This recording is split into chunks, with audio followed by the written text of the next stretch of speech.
Please be advised. This story delves into themes of psychological distress, memory loss, and a fracturing sense of reality, which some listeners may find unsettling. Listener discretion is advised. The first thing David felt was the sun, a relentless, blinding spear of light piercing through a gap in unfamiliar blinds, directly into his skull. He groaned, a low guttural sound that felt foreign even to his own ears. The groan was followed by a dull throb behind his eyes, a hangover without the preceding revelry. He tried to shift, to pull the covers over his head, but his arm felt heavy, sluggish, like it was made of lead. Then came the awareness of a weight beside him. Not just the weight of a pillow, but a distinct, warm presence. Person. David's eyes snapped open, his vision still blurry with sleep and that insistent headache. He blinked, trying to focus on the shape next to him. Long dark hair fanned out on the pillow, a soft curve of a shoulder rising and falling with steady breaths. A woman. Panic, cold and sharp, lanced through him. He didn't know this woman. He was a single man. He lived alone. His apartment was small, functional, minimalist. This room was spacious, decorated in muted blues and creams, with heavy wooden furniture that screamed settled and comfortable. It was definitely not his apartment. He didn't even recognize the ceiling fan slowly rotating overhead. He held his breath, his heart hammering against his ribs. Who was she? Had he gone out last night? Had he had too much to drink and ended up here? But no, that didn't feel right. He rarely drank, and when he did, he was always careful. He wasn't the type for one-night stands, not anymore. A wave of nausea washed over him, not from alcohol, but from sheer, unadulterated fear. Just then the woman stirred. Her eyes, a startling shade of hazel, fluttered open. She blinked, a soft smile touching her lips as she saw him. "Morning, sleepyhead," she murmured, her voice husky with sleep, yet utterly familiar, intimate. She reached out, her hand gently brushing his cheek. "You slept in. Big day today, remember? The Peterson presentation." David flinched back from her touch, his body rigid. His mind screamed stranger. His breath hitched. Who are you?" The words came out as a desperate croak, barely a whisper. The smile vanished from her face, replaced by a look of bewildered concern. She slowly sat up, propping herself on an elbow, her brow furrowed. "David? What are you talking about?" "It's me, Emily. Your wife." Emily. His wife. The words hung in the air, heavy and absurd. He didn't have a wife. He'd never had a wife. He was David Miller, a junior architect at Sterling and Associates, living in a modest one-bedroom in downtown Boston. He had a cat named Mittens, a stack of overdue library books, and a crippling fear of public speaking. He was definitely not married to a woman with hazel eyes and a voice that was both soothing and terrifyingly alien. "No," he said, his voice gaining a little strength though still trembling. "No, you're not. I don't know you. This isn't my home." He pushed himself up, scrambling backward until his back hit the headboard.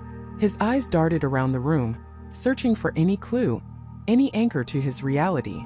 There was a framed photo on the nightstand, a smiling couple arm in arm, standing in front of a picturesque mountain range. The man in the photo was undeniably him, but his smile was wider, his eyes held a joy he couldn't recall. And the woman was Emily. Emily stared at him, her face paling. "David, what in the world are you saying? Are you feeling all right? Did you hit your head?" She reached for him again, her hand outstretched, but he recoiled as if burned. "Don't touch me," he hissed, his voice raw. "I don't know you. My name is David Miller. I work at Sterling and Associates. I live in Boston. This is not my life." Emily's eyes widened, a flicker of fear replacing the confusion. She quickly pulled her hand back, her gaze sweeping over him as if searching for an injury. "Boston? Sterling and Associates? David, you've been a lead design engineer for Maxwell Tech for 7 years. We live in Raleigh. This is our house. Our home. We've lived here for 5 years." Her voice was rising, a frantic edge creeping in. "Are you having some kind of episode? A nightmare?" He shook his head, pressing his palms against his temples. His headache was intensifying, a drumbeat of dread. No, I'm not. You're wrong. I've never even been to Raleigh. I don't know any Maxwell Tech. My boss is Mr. Henderson. I just finished drafting the blueprints for the new library project." Emily stared at him, her mouth slightly agape. She looked genuinely terrified now. Mr. Henderson retired 3 years ago, David, and you haven't touched a blueprint since you graduated college. You design circuit boards, you innovate software solutions. You're a brilliant engineer. The library project. What are you talking about? She swung her legs out of bed, grabbing a silk robe from a nearby chair, her movements jerky and uncertain. I'm calling Dr. Chun. Something is seriously wrong. No, David cried, his voice cracking. Don't call anyone. Just tell me what's going on. Is this some kind of prank? A joke? He looked around, desperately seeking a hidden camera, a telltale sign of artifice. But the room, in its comfortable, lived-in normalcy, offered no such comfort. A faint scent of lavender and cedar filled the air, a scent that felt deeply personal, yet utterly foreign to him. Emily had already snatched her phone from the nightstand. Her fingers trembled as she dialed. This isn't a joke, David. You're scaring me. You're scaring yourself. She held the phone to her ear, her eyes still fixed on him, a desperate plea in their depths. Dr. Chen's office. Yes, it's Emily Miller. I need to speak to the doctor immediately. It's about David. He woke up and doesn't know who I am. He doesn't know where he is. Her voice broke on the last words. David scrambled out of bed, his legs feeling wobbly. He was wearing boxer shorts he didn't recognize, a subtle plaid pattern, not his usual plain navy. He stood in the middle of the room, feeling exposed, vulnerable, utterly lost. He walked towards the large dresser, his hands running over the smooth, polished wood. On top, among various trinkets and a small jewelry box, was another photo. This one, a candid shot of him and Emily laughing, holding hands on a beach. He looked happy, carefree. A stranger. He moved to the large window, pulling back the heavy curtains. Outside, a perfectly manicured lawn stretched towards a quiet street lined with mature oak trees. A red brick house with white trim sat across the street. A bicycle lay on its side in the driveway next door. It was a picture of suburban tranquility, a scene he had never in his life imagined inhabiting. His Boston apartment looked out onto a bustling street, a constant symphony of city noise. This silence, broken only by the chirping of unseen birds, was alien. David, please, Emily said, her voice softer now, her call to the doctor apparently having gone to voicemail. She approached him cautiously, as if he were a wild animal. Please try to remember. We met at the Maxwell Tech Christmas party 7 years ago. We bought this house a year after we got married. Our anniversary is in 2 months. We were talking about adopting a dog. Each word was a hammer blow, shattering the fragile remnants of his own memories. Maxwell Tech married. Anniversary. A dog. None of it resonated. His past was clear to him. He'd been single for years, his last serious relationship ending almost 5 years ago. He remembered celebrating his 30th birthday alone, ordering pizza and watching old movies. He was 32 now. How could 7 years of a life, a marriage, a career be completely absent from his mind? I don't remember any of that, he whispered, his voice hoarse with despair. I remember struggling to make rent last month. I remember my cat, Mittens. I remember my desk at Sterling, overlooking the park. I remember my old beat-up car, the one with the dented bumper. He paused, a new horrifying thought taking root. Where's my car? Where's Mittens? Emily looked at him, her eyes brimming with tears. David, we traded in your old car for the new SUV last year. Mittens, you never had a cat, honey. You're allergic. Remember that time we went to your cousin Sarah's, and you couldn't stop sneezing because of her Siamese? Allergic? He wasn't allergic to cats. He loved cats. Mittens was his comfort, his companion. The SUV? He preferred public transport, hated driving. Each contradiction was a fresh stab of terror. This wasn't just memory loss. This was an entirely different life being imposed upon him. A life that by all accounts was his but felt utterly terrifyingly false. He stumbled towards the closet, pulling open the door. Inside, rows of clothes hung neatly. Button-down shirts, tailored trousers, a few casual polos. Not a single band t-shirt, not a worn-out hoodie, none of the comfortable, slightly rumpled clothes he knew were his. He picked up a dark blue blazer, the fabric soft and expensive, felt foreign in his hands. Who am I? He asked, his voice barely audible, a desperate plea into the silence of this beautiful alien home. If that isn't me, then who am I? His gaze fell on a small, framed certificate on the wall inside the closet door, half hidden by a hanging jacket. It was a degree, a master's in electrical engineering from North Carolina State University, awarded to a David Miller, and below it a professional license. The dates, the institution, the field, none of it aligned with his memories. He was an architect. From Boston University. Emily, her face a mask of anguish, slowly walked towards him, her hands clasped tightly in front of her. "David," she said, her voice trembling, "you're David Miller. My husband. You're an incredible man, a brilliant engineer. You're kind and funny, and you make the best pancakes on Sundays. You love hiking and bad sci-fi movies, and you always leave your socks on the floor." Her voice cracked. "Please, David. Please come back to me." But David wasn't listening. His eyes were fixed on the certificate, on the name that was his, yet belonged to a stranger. He knew his own past, his own life with an absolute, undeniable certainty. And yet, this entire world, this woman, this house, these documents all insisted that he was wrong, that his entire reality was a lie. The sheer, overwhelming weight of the contradiction threatened to crush him. He felt like he was drowning, not in water, but in a sea of impossible truths.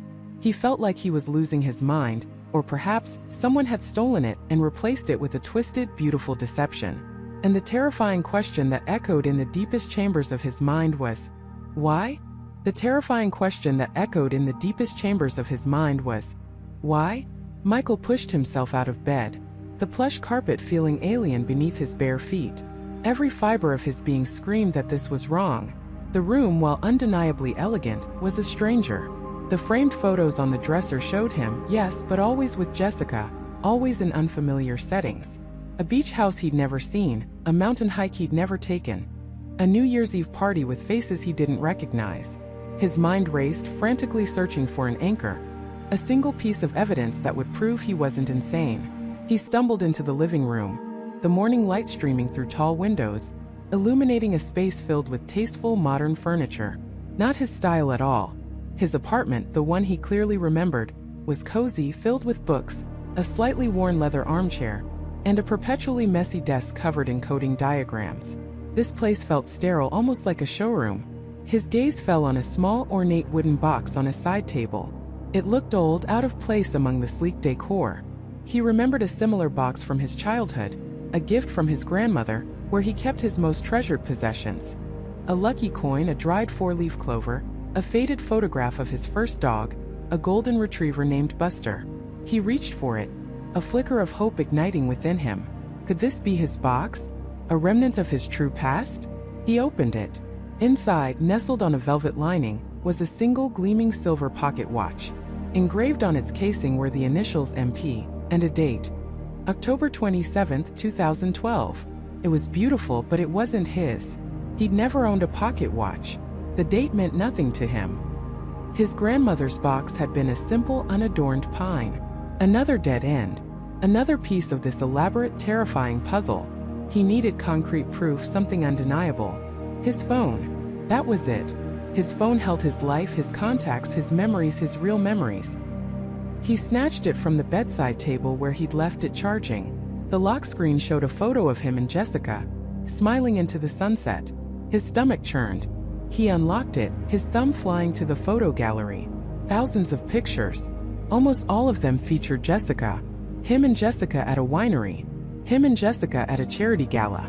Him and Jessica renovating a kitchen that looked suspiciously like this kitchen. There were no photos of Sarah, his girlfriend of 5 years. No photos of his sister, Emily, whom he usually spoke to every Sunday. No photos of his old college roommates, David and Chris, with whom he had a standing poker night. It was as if Sarah, Emily, David, Chris, and his entire life with them had been erased, replaced by this meticulously constructed alternate reality. He scrolled through his contacts. Jessica, wife. Mom and Dad home. He tapped Mom and Dad. The number was different. He knew his parents' number by heart. He'd had it since he was a kid. He checked the call log. Recent calls to Mom and Dad, Jessica, and a few unfamiliar names like Richard from Sterling Corp. And Laura Yoga Studio. No calls to Sarah. No calls to Emily. No calls to David. It was a ghost town of his real life, his social media, He opened Instagram. His feed was a curated stream of couples' vacations, gourmet meals prepared by Jessica, who in his real life couldn't boil water, and professional-looking photos of him at various business events. His bio read, Michael Peterson, Marketing Director at Sterling Corporation, husband to the incredible at Jessica Peterson. Marketing Director? He was a software engineer. He built complex algorithms, he coded, he debugged. He hated marketing, found it superficial and disingenuous. The thought of being a marketing director felt like a cruel joke, a perverse twisting of his very identity. A wave of nausea washed over him. He wasn't just losing his memories. His entire identity had been overwritten. It was like his life had been a corrupted file, and someone had performed a factory reset, uploading a completely new operating system, but leaving just enough of the old hardware to make him recognize the terrifying difference. He heard movement from the hallway. Jessica. He had to act normal. He shoved the phone back into his pocket, his heart pounding. She walked in, dressed in a silk robe, her hair still slightly damp from a shower. She smiled, a soft, loving smile that in any other circumstance would have warmed him. Now it chilled him to the bone. "Morning, sleepyhead," she said, her voice gentle. "You were really out of it this morning. Still tired?" Michael forced a smile, a hollow, brittle thing. "Yeah, just a bit groggy." He tried to sound casual, as if his world hadn't just imploded. "Slept weird." She stepped closer, concern clouding her beautiful face. "You've been so stressed lately, Michael. The Sterling Corp merger, the new campaign. It's a lot. Maybe you should take a day off? We could go hiking, or just relax by the pool." She reached out, her fingers brushing his arm. The touch felt alien, yet strangely familiar, sparking a faint, unsettling echo of comfort he didn't want to acknowledge. No, I'm fine," he said, pulling away subtly. He couldn't stand her touch right now, not when she was part of this nightmare. Just need some coffee. He needed time to think, time to process, time to find a way out. He walked into the sleek, modern kitchen, another room he didn't recognize. The coffee maker was already brewing, filling the air with an aroma that was both inviting and disorienting. He poured himself a cup, his hand trembling slightly. "I bought those new organic beans you like," Jessica said, leaning against the counter, watching him with an unnerving intensity. "You said they help you focus." Organic beans. He drank cheap, strong diner coffee. This was another small detail, another tiny chip in the foundation of his real identity. "Right," he mumbled, taking a sip. It was good coffee, too good. He hated it. "Michael, are you sure you're okay?" she asked, her voice softer now, tinged with genuine worry. "You seem distant. You didn't even wish me a good morning kiss." He froze. A kiss? He'd never kissed her. Not his Jessica. He felt a sudden horrifying urge to scream, to shatter this meticulously crafted illusion. But what if she was real? What if he was the one who was sick? "Sorry," he said, forcing himself to meet her gaze. He saw only love and concern there. It made his blood run cold. "Just a lot on my mind. Merger stuff." He hated lying, but what was the alternative? Tell her she wasn't his wife, that his real girlfriend was Sarah, that he was a software engineer, not a marketing hack? She would think he was insane. And perhaps he was. "Well, try not to let it consume you," she said, pushing off the counter and walking towards him. She reached up, gently brushing a stray lock of hair from his forehead. Her touch was warm, comforting, and utterly terrifying. "You know, we have that dinner tonight with the Millers.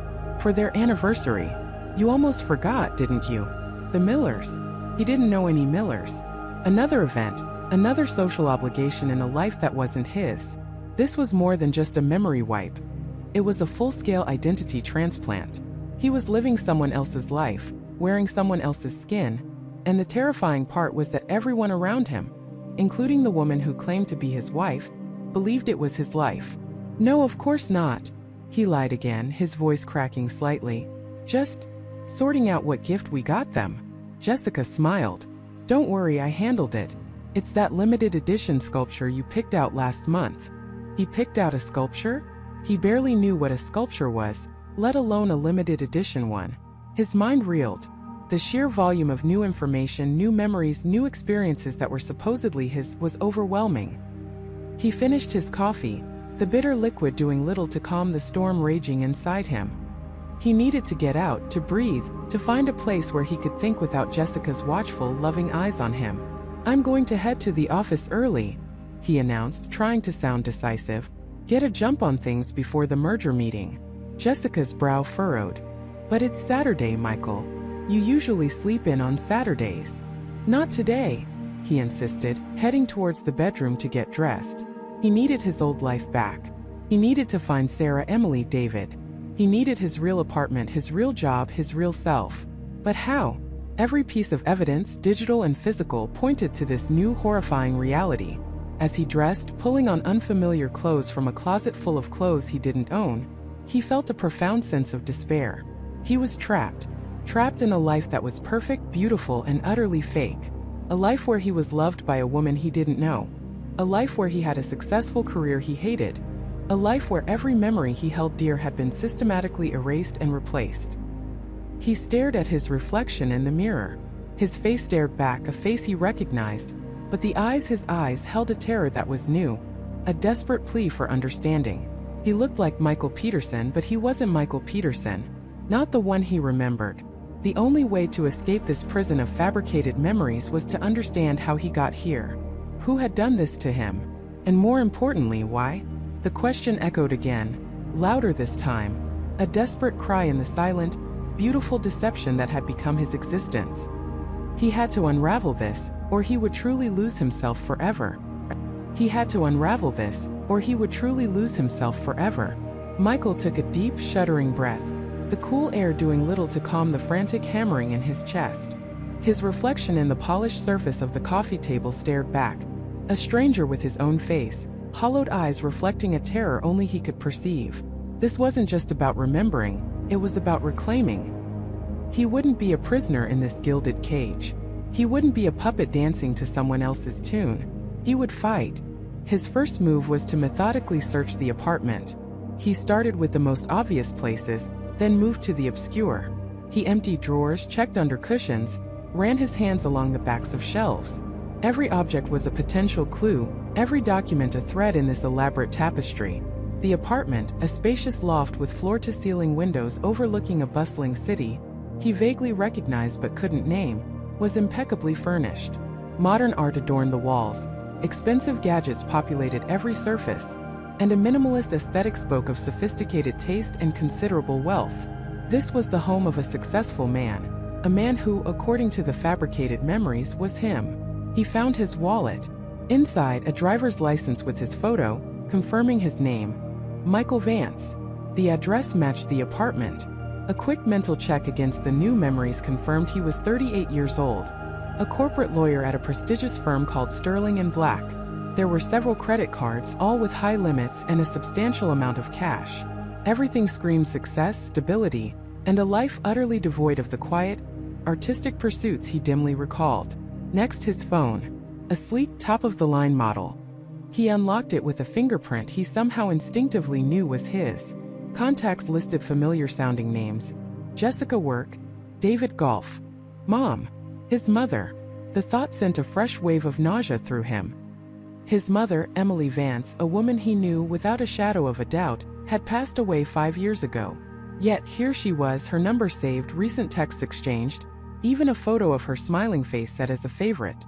The picture showed a woman who looked vaguely like his mother, but the hair was styled differently, the wrinkles around her eyes were softer, and there was a subtle light in her gaze that didn't quite match the weary warmth he remembered. It was close, terrifyingly close, but wrong. He scrolled through his call logs, his messages, his social media. His digital footprint was extensive, consistent with a thriving social life and a demanding career. Photos with friends at lavish parties, smiling alongside colleagues, even a few affectionate selfies with a woman named Sarah, who the new memories told him was his long-term girlfriend. She was beautiful, vibrant, and utterly unfamiliar. The sight of her hand intertwined with his in one photo, a diamond glinting on her finger, sent a jolt of panic through him. He was engaged? This was getting exponentially more complicated and more terrifying. He tried searching for himself online, for Michael Vance, lawyer. The results were immediate and overwhelming. Professional profiles, articles about his legal victories, even a feature in a lifestyle magazine about rising stars in corporate law. It was all there, meticulously crafted, utterly convincing. He felt like he was drowning in evidence of a life that wasn't his, a life that had been meticulously built around his face and his name, yet twisted in every fundamental way. Then a flicker. In the back of a closet, tucked away beneath some forgotten winter coats, he found a small worn wooden box. It wasn't expensive, not like anything else in this apartment. It felt old, familiar. His heart hammered as he lifted the lid. Inside, nestled on a faded velvet lining, was a single tarnished silver locket. It was simple, unadorned, and felt instantly right in his palm. He knew this locket. He remembered it. It was his grandmother's. The one he'd inherited after she passed. The one he kept hidden for sentimental reasons, away from the clutter of his life. He remembered opening it once, seeing a faded photo of his grandparents, young and smiling. He fumbled with the clasp, his fingers trembling. Clicked open. Inside, instead of his grandparents, were two tiny photos of him and a little girl, no older than 5 or 6. She had bright, curious eyes and a gap-toothed smile. He didn't recognize her. Not at all. A surge of confusion, then despair washed over him. Even this one tangible link to a past he remembered had been tampered with. It was a cruel joke, a personal violation of the deepest kind. He closed the locket, the cold metal a stark contrast to the burning confusion in his mind. He had to go to work. He had to face these people who knew Michael Vance, the corporate lawyer. Maybe there, amidst the routines of his new life, he would find the crack in the facade, the loose thread that would unravel it all. He arrived at the towering glass and steel building that housed Sterling and Black. His ID badge, waiting on the kitchen counter, granted him swift access. Everything was designed for efficiency and intimidation. His office was on the 40th floor, corner suite, expansive views of the city. As he walked through the sleek, modern hallways, people nodded, smiled, offered pleasantries. "Morning, Michael. Big meeting with Continental this afternoon, Michael." He responded with vague nods and forced smiles, his mind racing, trying to match faces to the names the new memories supplied. His assistant, a sharp, efficient woman named Susan, greeted him with a stack of documents and a steaming cup of black coffee, just how he supposedly liked it. "Good morning, Michael. Your 9 a.m. with Mr. Henderson was rescheduled for 2 p.m. And Jessica from M&A wants to go over the Crawford acquisition strategy before lunch." Jessica, the name from his phone. He nodded, trying to appear composed. "Of course. Tell Jessica I'll meet her in my office in 10 minutes. He sat at his imposing desk, the weight of the new reality pressing down on him. The legal jargon in the documents Susan had given him felt foreign, yet a part of his mind, the new part, seemed to comprehend it. It was like watching two distinct gears grind against each other, one fighting to be understood, the other struggling to remember. 10 minutes later, Jessica walked in. She was striking with sharp, intelligent eyes and a confident stride. "Hey, Michael. Ready to tackle Crawford? Their legal team is notoriously aggressive, but I think we have an angle on the IP rights that could really swing this." He forced a smile. "Absolutely, Jessica. Lay it on me." He listened intently as she spoke, his new lawyer brain absorbing the details, his old self frantically searching for any misstep, any sign that she wasn't who she claimed to be, or that he wasn't who he claimed to be. As she outlined the complex legal strategy, she paused, tapping a pen against her chin. "You know, this reminds me of that time we almost lost the Ellison case because their lead counsel pulled that stunt with the forged affidavit. You were furious, Michael. I remember you stayed up all night, practically rewriting our entire defense brief." She chuckled lightly. "You're a machine when you get angry about injustice, you know that?" The Ellison case. It was a memory that existed in the fabric of his new past, a harrowing, hard-won victory. But as Jessica spoke, a discordant note struck him. Injustice. The word seemed to resonate with a deeper, older part of him, a part that recalled a passion for a very different kind of justice. He remembered, faintly, a younger self, idealistic and driven, wanting to fight for the underdog, not for corporate giants. He remembered long nights, yes, but they were spent poring over pro bono cases, not M&A deals. He cleared his throat, trying to sound casual. "Yeah, that was a particularly frustrating one. But we pulled it off." He tried to gauge her reaction, but her expression remained open, friendly, entirely convinced of the shared memory. "Definitely," she agreed, then leaned forward, her tone shifting to a more serious note. Speaking of pulling things off, Michael, I've been meaning to ask, are you absolutely sure about the Caldwell merger? I know we've been pushing hard for it, but there's just something about their financials that feels off. A little too perfect, almost. I flagged it for review, but you're the lead on this, so your call. Caldwell merger. Another complex, high-stakes deal from his new life. He knew the details, the potential windfall, the risks. But Jessica's words, a little too perfect, echoed the unsettling perfection of his own fabricated existence. He felt a cold dread creep up his spine. Off? How so? He pressed, his voice tighter than he intended. Jessica shrugged, picking up a file. Just some discrepancies in their reported assets versus their projected earnings. A few shell corporations with vague ownership structures that seem to pop up and disappear. Nothing concrete enough to halt the deal, but enough to make me raise an eyebrow. It's probably nothing, just my usual paranoia about aggressive accounting. She gave a light laugh, but her eyes held a flicker of genuine concern. But you're the expert here. You've got the best intuition in the firm. If you say it's sound, I trust you. He felt a sudden profound panic. Was this it? Was this the crack? This Caldwell merger? Was it connected to whatever had been done to him? The idea that his new life, his new job, might be tied into a larger, potentially illegal scheme, sent a chill through him that had nothing to do with the air conditioning. He was not just a victim of identity theft. He was potentially an unwitting participant in something far more sinister. He looked at Jessica, her trusting gaze, and felt a profound sense of isolation. He couldn't tell her. He couldn't tell anyone. Not yet. He had to investigate this Caldwell merger. Not as Michael Vance, corporate lawyer, but as Michael, the man desperately searching for his truth. No, Jessica, he said, forcing a calm tone. You're right to be cautious. Let's dig deeper into Caldwell. Schedule a meeting with the audit team for first thing tomorrow. I want every single transaction, every subsidiary, every single detail laid out. We're not moving forward until we're absolutely certain. Jessica looked slightly surprised, but a relieved smile spread across her face. Will do, Michael. See, I knew you'd have my back. She gathered her papers and left, leaving Michael alone in his expansive, luxurious office. He stared at the city skyline, the endless expanse of buildings that represented the world he no longer understood. The locket in his pocket felt like a burning coal, a constant reminder of the personal violation he had endured. But now a new layer of dread had settled in. The Caldwell merger. Aggressive accounting. Shell corporations. These weren't just the trappings of his new career.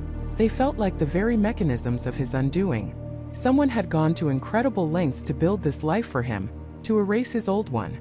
And if this Caldwell merger was indeed off, if he was being used as a pawn in some larger illicit game, then the people behind this elaborate deception were not just manipulators, but dangerous criminals. The stakes had just escalated beyond a personal crisis to a matter of life and death. He wasn't just searching for his past anymore. He was fighting for his future, a future that suddenly felt very, very uncertain. The words echoed in Michael's mind, a cold, hard truth settling deep in his bones. Not just manipulators, but dangerous criminals.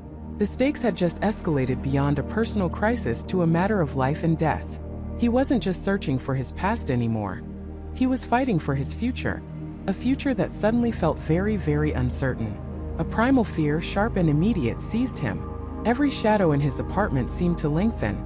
Every creak of the old building became a potential threat. He was no longer just a man adrift. He was a potential target, a pawn in a game he didn't understand, playing a role he hadn't chosen. The meticulously crafted life of Michael Sterling, the one he'd been trying to piece together, now felt like a fragile, elaborate trap. He had to assume that the people who were after the real Michael Sterling would eventually realize he wasn't the man they were looking for, or worse, that he was the man they were looking for and he just didn't remember. Either way, he was in grave danger. His first instinct was to run, to disappear, to shed this borrowed identity before it consumed him. But where would he go? He had no identity of his own, no money, no connections. He was utterly alone, a ghost in a stranger's life. Running would be an admission of guilt, a confirmation of fear, and a guaranteed way to make himself an easier target. No, he couldn't run. He had to understand. He had to fight. He spent the rest of the night in a state of hyper-awareness, every nerve ending screaming. He checked the locks on the doors and windows multiple times. He peeked through the blinds, scanning the street below for anything out of place. A parked car, a lingering figure. The silence of the apartment, once comforting, now felt heavy, pregnant with unspoken threats. Sleep was an impossible luxury. By dawn, a new resolve had hardened within him, forged in the fires of fear and desperation. He couldn't go to the police. What would he tell them? That he woke up as someone else and now criminals were after him? He had no proof, no tangible evidence, only a fragmented memory and a gnawing dread. They would think he was delusional or worse, involved. He was on his own. He needed to become the investigator. He needed to understand the real Michael Sterling, not just the fragments he'd been given, but the hidden depths, the secrets that had put him in this perilous position. He started with the apartment again, but this time with a different lens. He wasn't looking for clues to his identity. He was looking for evidence of a dangerous life. He went through every drawer, every closet, every book on the shelves. He checked under furniture, behind pictures, inside vents. He was looking for anything out of place, anything hidden, anything that screamed secret. The process was painstaking, methodical. He found nothing obvious, no hidden safe, no mysterious documents. The apartment was impeccably clean, almost sterile, which in itself felt unsettling.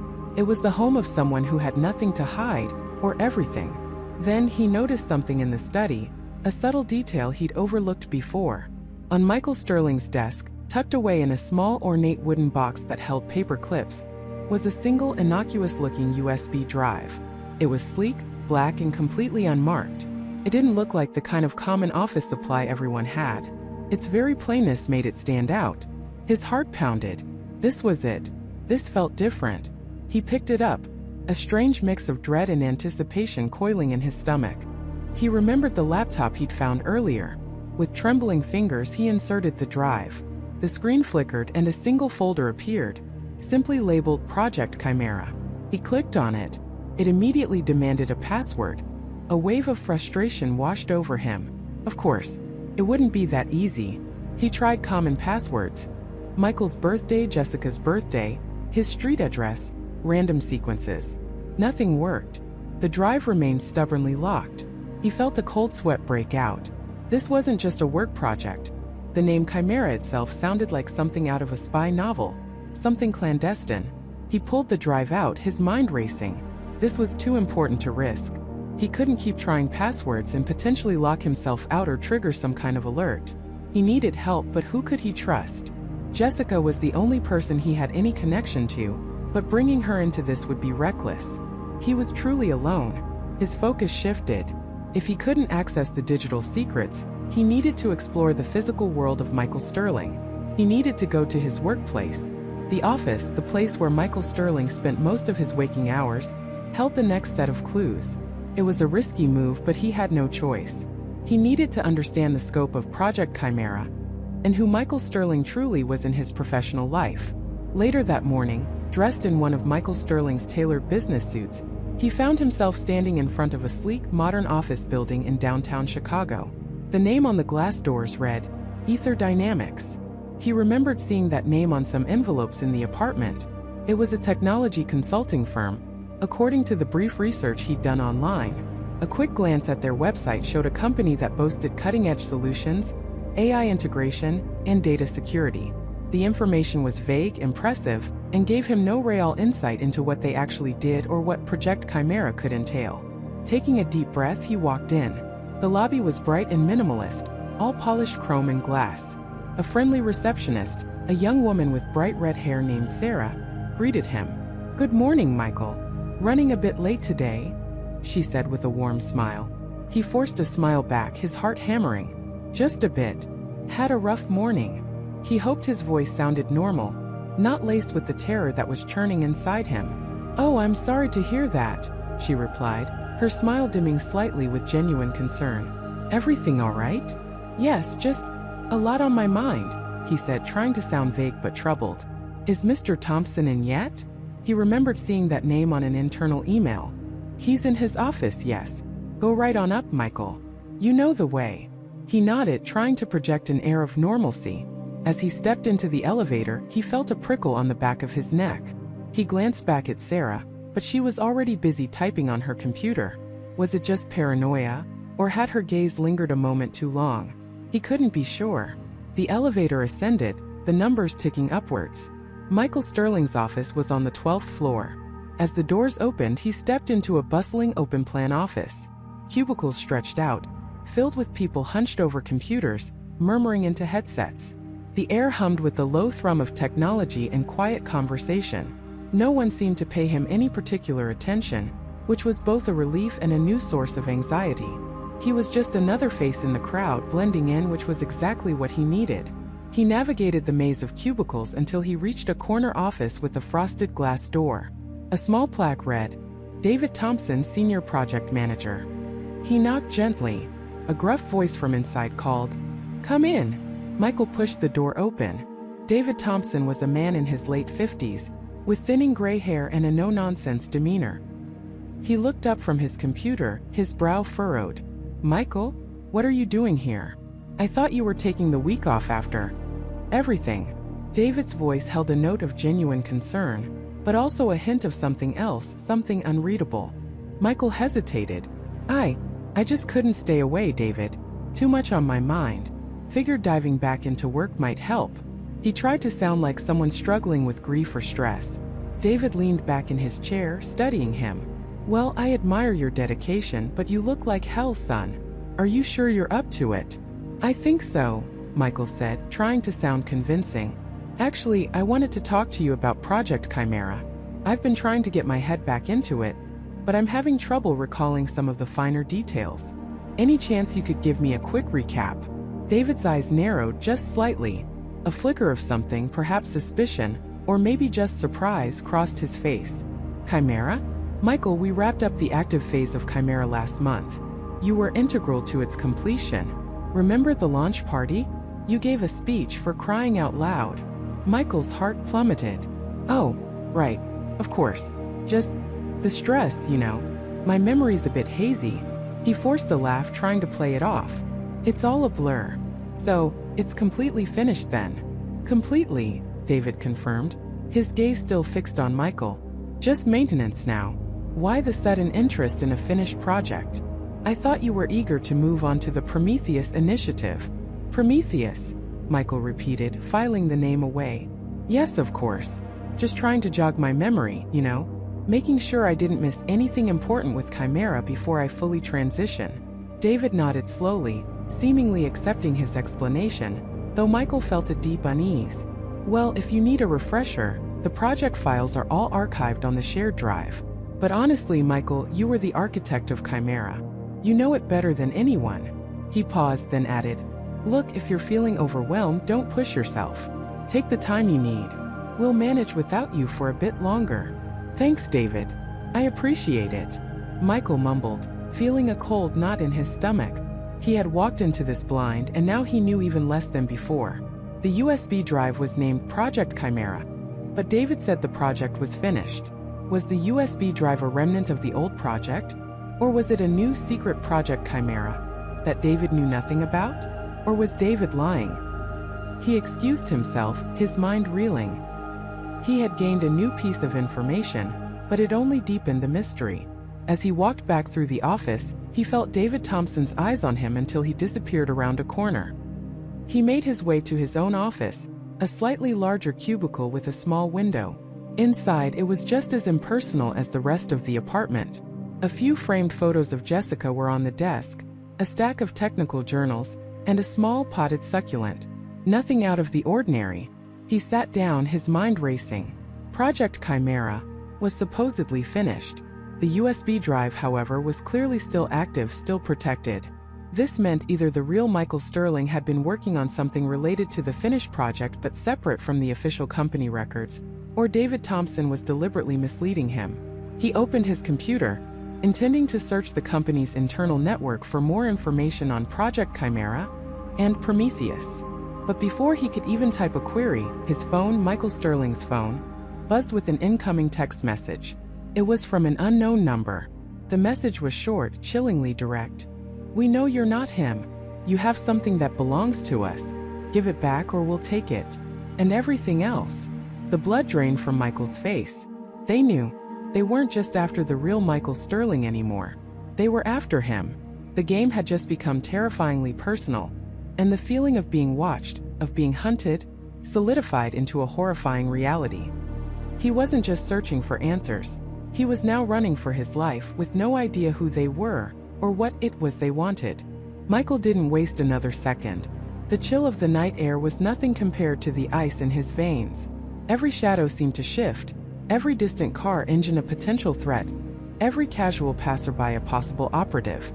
He moved, not with a coherent plan, but with primal instinct, ducking down a narrow alleyway, his heart hammering against his ribs like a trapped bird. He couldn't go back to his apartment. It was compromised, a beacon for his pursuers. He couldn't call the police. Who would believe a man who claimed his entire life had been overwritten? They'd likely just label him delusional or worse, a suspect in some unknown intricate crime. He needed to disappear. For now. To become a ghost in a city that already seemed to have forgotten him. He spent the next few hours as a phantom, navigating the city's underbelly, the harsh fluorescent glow of 24-hour diners, the dimly lit bus stations, the anonymous corners of public parks where the homeless sought the meager comfort of a bench. He wore the same clothes, felt the grime of the city settling on him, a physical manifestation of the dirt that now stained his very existence. But his mind was a relentless whirlwind of frantic calculations, a desperate attempt to grasp at logic in a world that had become utterly illogical. Who were they? The men in the black sedan? The chilling, disembodied voice on the phone? Was it one cohesive group or multiple warring factions? And what, in the name of everything he thought he knew, did they want with him? The only thing he knew with terrifying certainty was that his new life, the one he'd woken up to, was a meticulously crafted prison, and his old life, the fragmented, tantalizing memories of it, was the only key to his survival, or more likely his demise. As dawn began to paint the sky in hues of bruised purple and sickly gray, Michael found himself in a forgotten corner of the city, a small, grimy laundromat. The rhythmic hum of the machines was a strange, almost hypnotic comfort, a dulling of the incessant ringing in his ears, a momentary reprieve from the screaming chaos inside his head.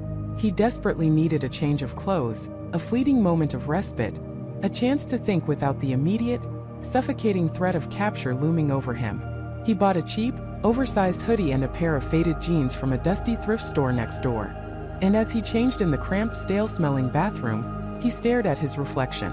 Who was this man? The face staring back was his, undeniably, but the eyes were different. Haunted. Gaunt. A stranger in his own skin. Living a life that wasn't his, pursued by phantoms he couldn't name. The sheer weight of his predicament pressed down on him, threatening to crush him entirely. He felt an overwhelming, almost seductive urge to just give up, to let them find him, to end the terrifying, endless uncertainty. But then a flicker of raw, primal defiance sparked within him, like a dying ember catching flame. No, he wouldn't let them win. He wouldn't let them erase him. Not entirely. He remembered the encrypted drive, the one he'd found hidden in his apartment, a small, innocuous USB stick, yet bristling with untold secrets.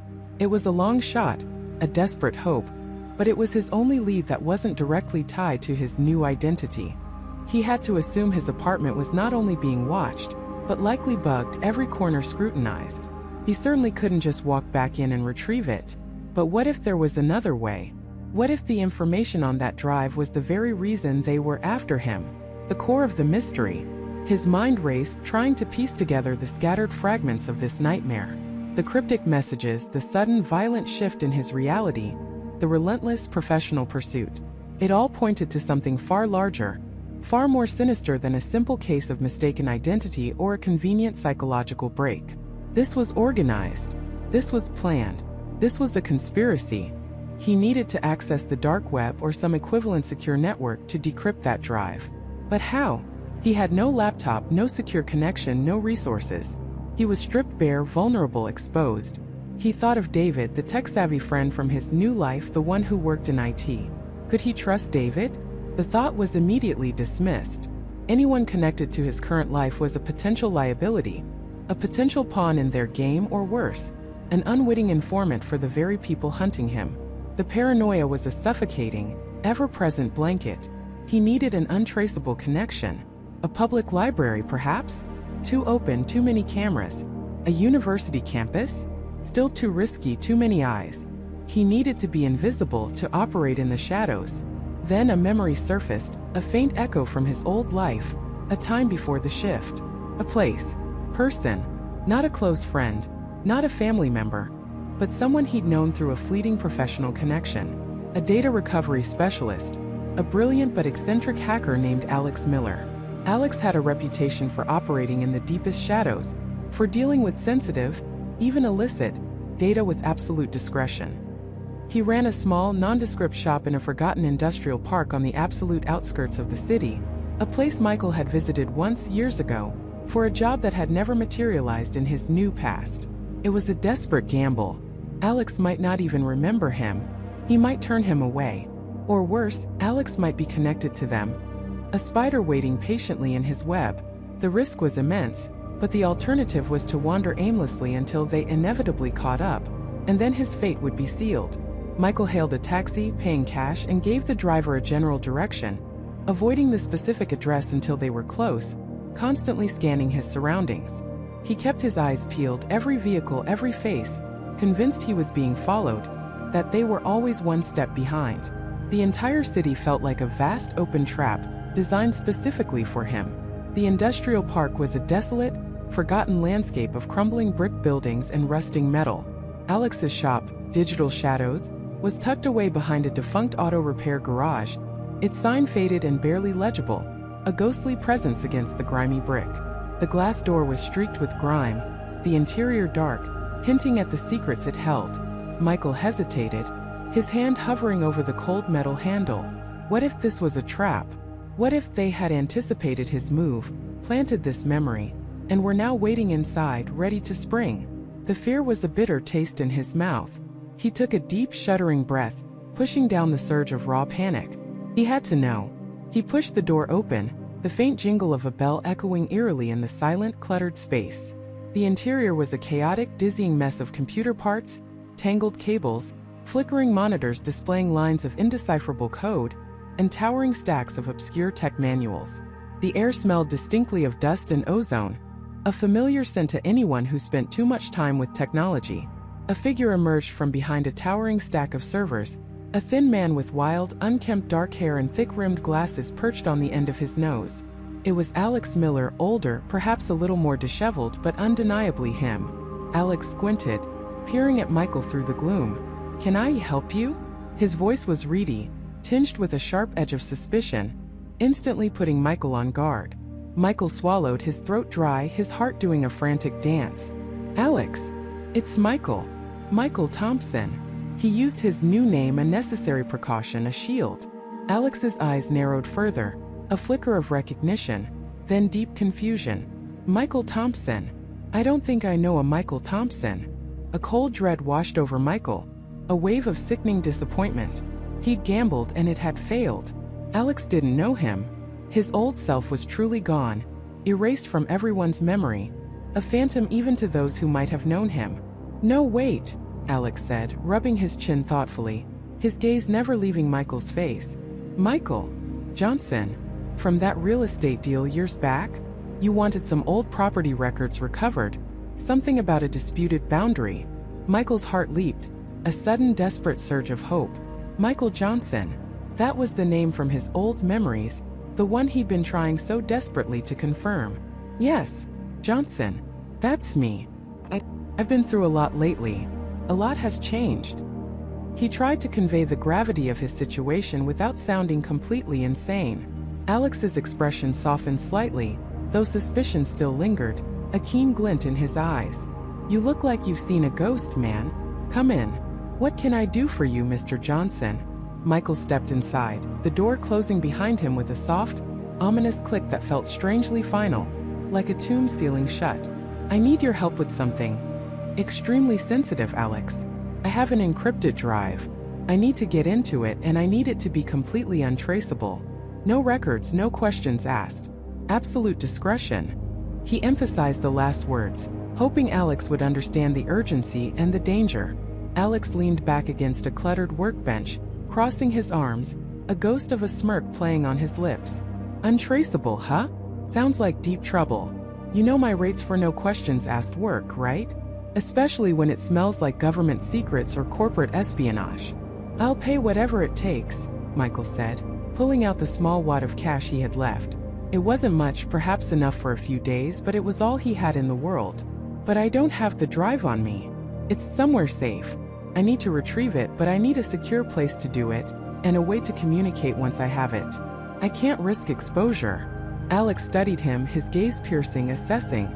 You're in deep, aren't you? What kind of trouble are we really talking about here, Michael? Because if this is a murder investigation, I'm out.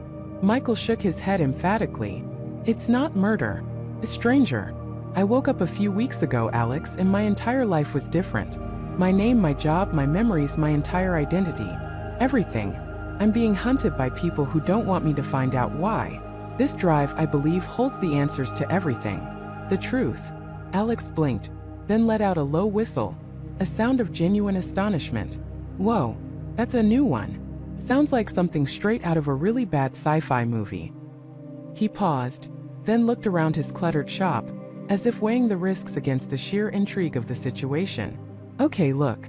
I've got a secure connection here, off the grid, completely anonymous, and a burner phone you can use, untraceable. But you need to tell me where this drive is and how you plan to get it. I'm not getting involved in any active crime scenes, or anything that puts my operation at risk. It's not a crime scene, Michael insisted, the words tumbling out. It's my old apartment, the one from my new life. I hid it there, in a specific spot. I can't go back, not directly. I need a way to get it without being seen, without triggering whatever surveillance they have on the place. He thought of the loose floorboard in the closet, the perfect hidden cavity. Alex rubbed his chin again, a thoughtful frown creasing his brow. Your new apartment, huh? And you think it's being watched? Heavily. I know it is, Michael said, the memory of the black sedan, the chilling phone call, the feeling of unseen eyes still vivid, still terrifyingly real. They're everywhere. Alex tapped his fingers on the workbench, a rhythmic, almost nervous sound. Okay, this is going to be incredibly tricky. I can lend you a burner, but you'll have to get that drive yourself. Once you have it, you come back here. No detours. No contact with anyone else. No heroics. Got it? You call me when you're close, and I'll make sure the coast is clear around here. Michael nodded, a desperate, fragile hope blooming in his chest, pushing back against the encroaching despair. This was it. His one desperate chance. Thank you, Alex. You won't regret this. I promise. Alex handed him a small, prepaid flip phone, surprisingly heavy in his palm. Don't get caught, Michael. Because if you do, I don't know you. And this conversation never happened. Understand? His voice was firm, leaving no room for doubt. As Michael left the dusty shop, the burner phone heavy in his pocket, a new surge of grim determination coursed through him. He had a lead, a potential, albeit reluctant, ally, and a desperate, dangerous plan. But retrieving that drive from his compromised apartment felt like walking directly into a lion's den. A deliberate step back into the heart of the danger he just fled. He was going back, but this time he had a purpose. He wasn't just running anymore. He was fighting back, however blindly. The game had changed, and Michael was ready to play, even if he still didn't understand the rules, or the true identity of his terrifying opponent. He knew only that the truth, whatever horrifying form it took, was hidden within that encrypted data, and he would risk everything to uncover it. The shadows were closing in, but for the first time in days, Michael felt a glimmer of control. He just hoped it wasn't a false dawn, leading him deeper into the very darkness he sought to escape. The glimmer of control was a fragile thing, a flickering candle in a hurricane of uncertainty, but Michael clung to it with the desperation of a drowning man. He knew now that the accident wasn't just about erasing his memory. It was about what he remembered, or rather, what he wasn't allowed to remember. The redacted data wasn't just missing. It was deliberately hidden, and someone or something wanted it that way. He went back to the digital footprints he'd painstakingly unearthed, the ones that led him down rabbit holes of dead ends and fabricated histories. This time he wasn't looking for discrepancies in what was there, but for patterns in what was absent. He wasn't just trying to piece together a puzzle. He was trying to find the missing pieces that someone had carefully extracted. His mind, sharpened by the strange clarity that came with his fragmented past, began to connect dots that previously seemed disparate. He remembered a peculiar, almost archaic database architecture he'd worked on years ago, a custom build for a highly specialized data management system. It wasn't a mainstream technology, more of a niche solution designed for absolute security and, ironically, absolute discretion. A system where data wasn't just deleted, but often shifted to an inaccessible, encrypted archive accessible only through specific, highly technical query strings. He sat at his laptop, fingers flying over the keyboard, driven by an instinct he couldn't explain. He wasn't consciously recalling the commands. It was as if his hands remembered them, a muscle memory of a past life. He typed out a complex sequence of commands, a string of queries that went beyond standard data retrieval. It was a backdoor, a hidden entrance he himself might have designed, buried deep within the system's architecture. He felt a surge of adrenaline, a profound sense of knowing as the lines of code scrolled across the screen. The system resisted at first, throwing up error messages, access denied warnings. But Michael persisted, tweaking the parameters, recalling subtle nuances of the system's design. Then, with a software from his laptop, the screen flickered, and a new interface appeared. It wasn't the clean, user-friendly portal he'd been given. This was raw, unfiltered, a direct pipeline to the server's deepest layers. He hadn't breached the encryption of the actual data, not yet, but he had bypassed the superficial redaction. What he saw now wasn't the data itself, but the metadata. The file names, creation dates, access logs, and critical tags that had been carefully stripped from his public profile. It was like looking at the labels on 1,000 locked boxes, each one hinting at secrets within. His eyes scanned the rapidly scrolling text, searching for anything that stood out. Most of it was still gibberish to him, project codes and internal designations. But then a name, a phrase leaped out at him, freezing his breath in his lungs. Project Chimera. The words resonated with a strange, unsettling familiarity, like a half-forgotten nightmare. And right next to it, associated with a series of highly restricted files, was another name, Thorne David. David Thorne. The name hit him like a physical blow. David was a colleague, a friend from his old life. Or at least, that's what the fragments of his memory suggested. A trusted confidant, someone he'd shared late-night coding sessions and bad coffee with. To see his name linked to something called Project Chimera, and files marked highly classified level 7, was deeply disturbing. What was David doing involved in something so secretive? And why was his name hidden, almost scrubbed, from Michael's accessible past? The implication was chilling. David wasn't just a former colleague. He was either a key player in whatever this was or another victim, or worst of all, a betrayer. The thought sent a cold dread through Michael. If David, someone he vaguely remembered as a friend, could be involved in this web of deceit, then who could he trust? As if on cue, the lights in his apartment flickered erratically, then stabilized. His smart thermostat suddenly cranked the heat to an uncomfortable 78 degrees before resetting itself. His phone, which had been silent for hours, buzzed with an incoming call from an unknown number. He picked it up, but there was only static, then a click as the call disconnected. A shiver ran down his spine. They knew, or at least they knew he was digging too deep. The shadows weren't just closing in, they were already inside his home. He slammed his laptop shut, the screen going dark, plunging him into a deeper sense of urgency. He was no longer just a man searching for his past.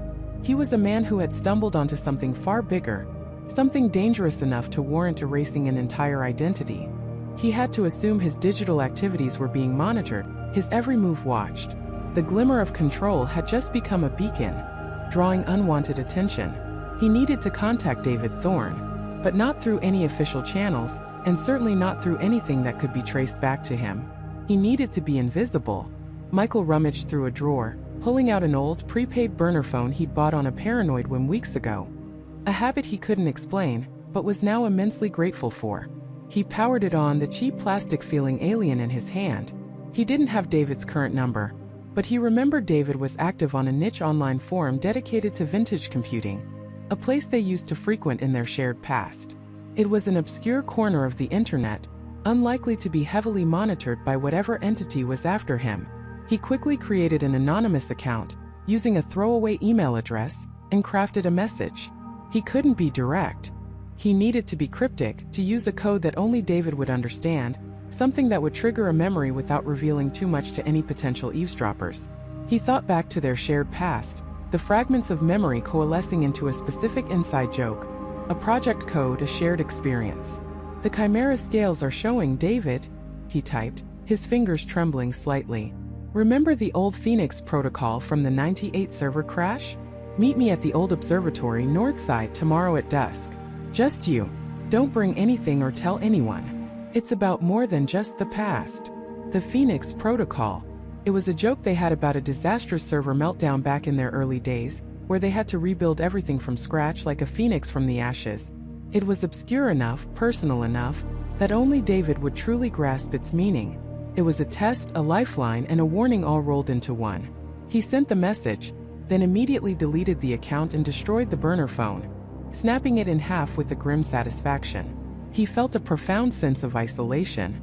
Jessica, his wife, was a stranger, potentially an unwitting participant in his manufactured life. He couldn't trust her. He couldn't trust anyone. He was alone, navigating a labyrinth of lies, with only fragmented memories and a deep-seated suspicion as his guides. The next day dragged on, each minute feeling like an hour. Michael went through the motions of his normal life, trying to appear calm and collected, but his mind was a whirlwind of anxiety and anticipation. He kept replaying the message in his head, wondering if David would understand, if he would come, if this was a colossal mistake that would only put him in more danger. As dusk approached, Michael made his way to the old observatory. It was a public park now, with a dilapidated, unused telescope structure that offered a panoramic view of the city. He chose it for its open spaces, its multiple escape routes, and the relative anonymity of the few scattered visitors who came for the sunset. He arrived early, positioning himself on a secluded bench, his back to a thick grove of trees, his eyes scanning every face, every car, every shadow. The air grew cool, and the first stars began to prick the darkening sky. His heart pounded against his ribs, a frantic drumbeat of fear and hope. What if David didn't show? What if he was a part of it and this was a trap? What if he was already too late? Then, as the last sliver of sun dipped below the horizon, a figure emerged from the path leading up from the parking lot. A man, slightly heavier than Michael vaguely remembered, with a receding hairline and a nervous energy in his gait. David Thorne. He looked around cautiously, his eyes darting until they landed on Michael. A flicker of recognition, then shock spread across David's face. He started to walk towards Michael, slowly at first, then with increasing speed, his eyes wide with an unreadable mix of fear and disbelief. Michael stood, his muscles tensed, ready for anything. David stopped a few feet away, his chest heaving. His gaze was fixed on Michael, scrutinizing every detail, as if trying to reconcile the man before him with a ghost from his past. "Michael," David whispered, his voice hoarse, barely audible above the rustle of the evening breeze. How are you here? They told me you were gone. They told me you were dead."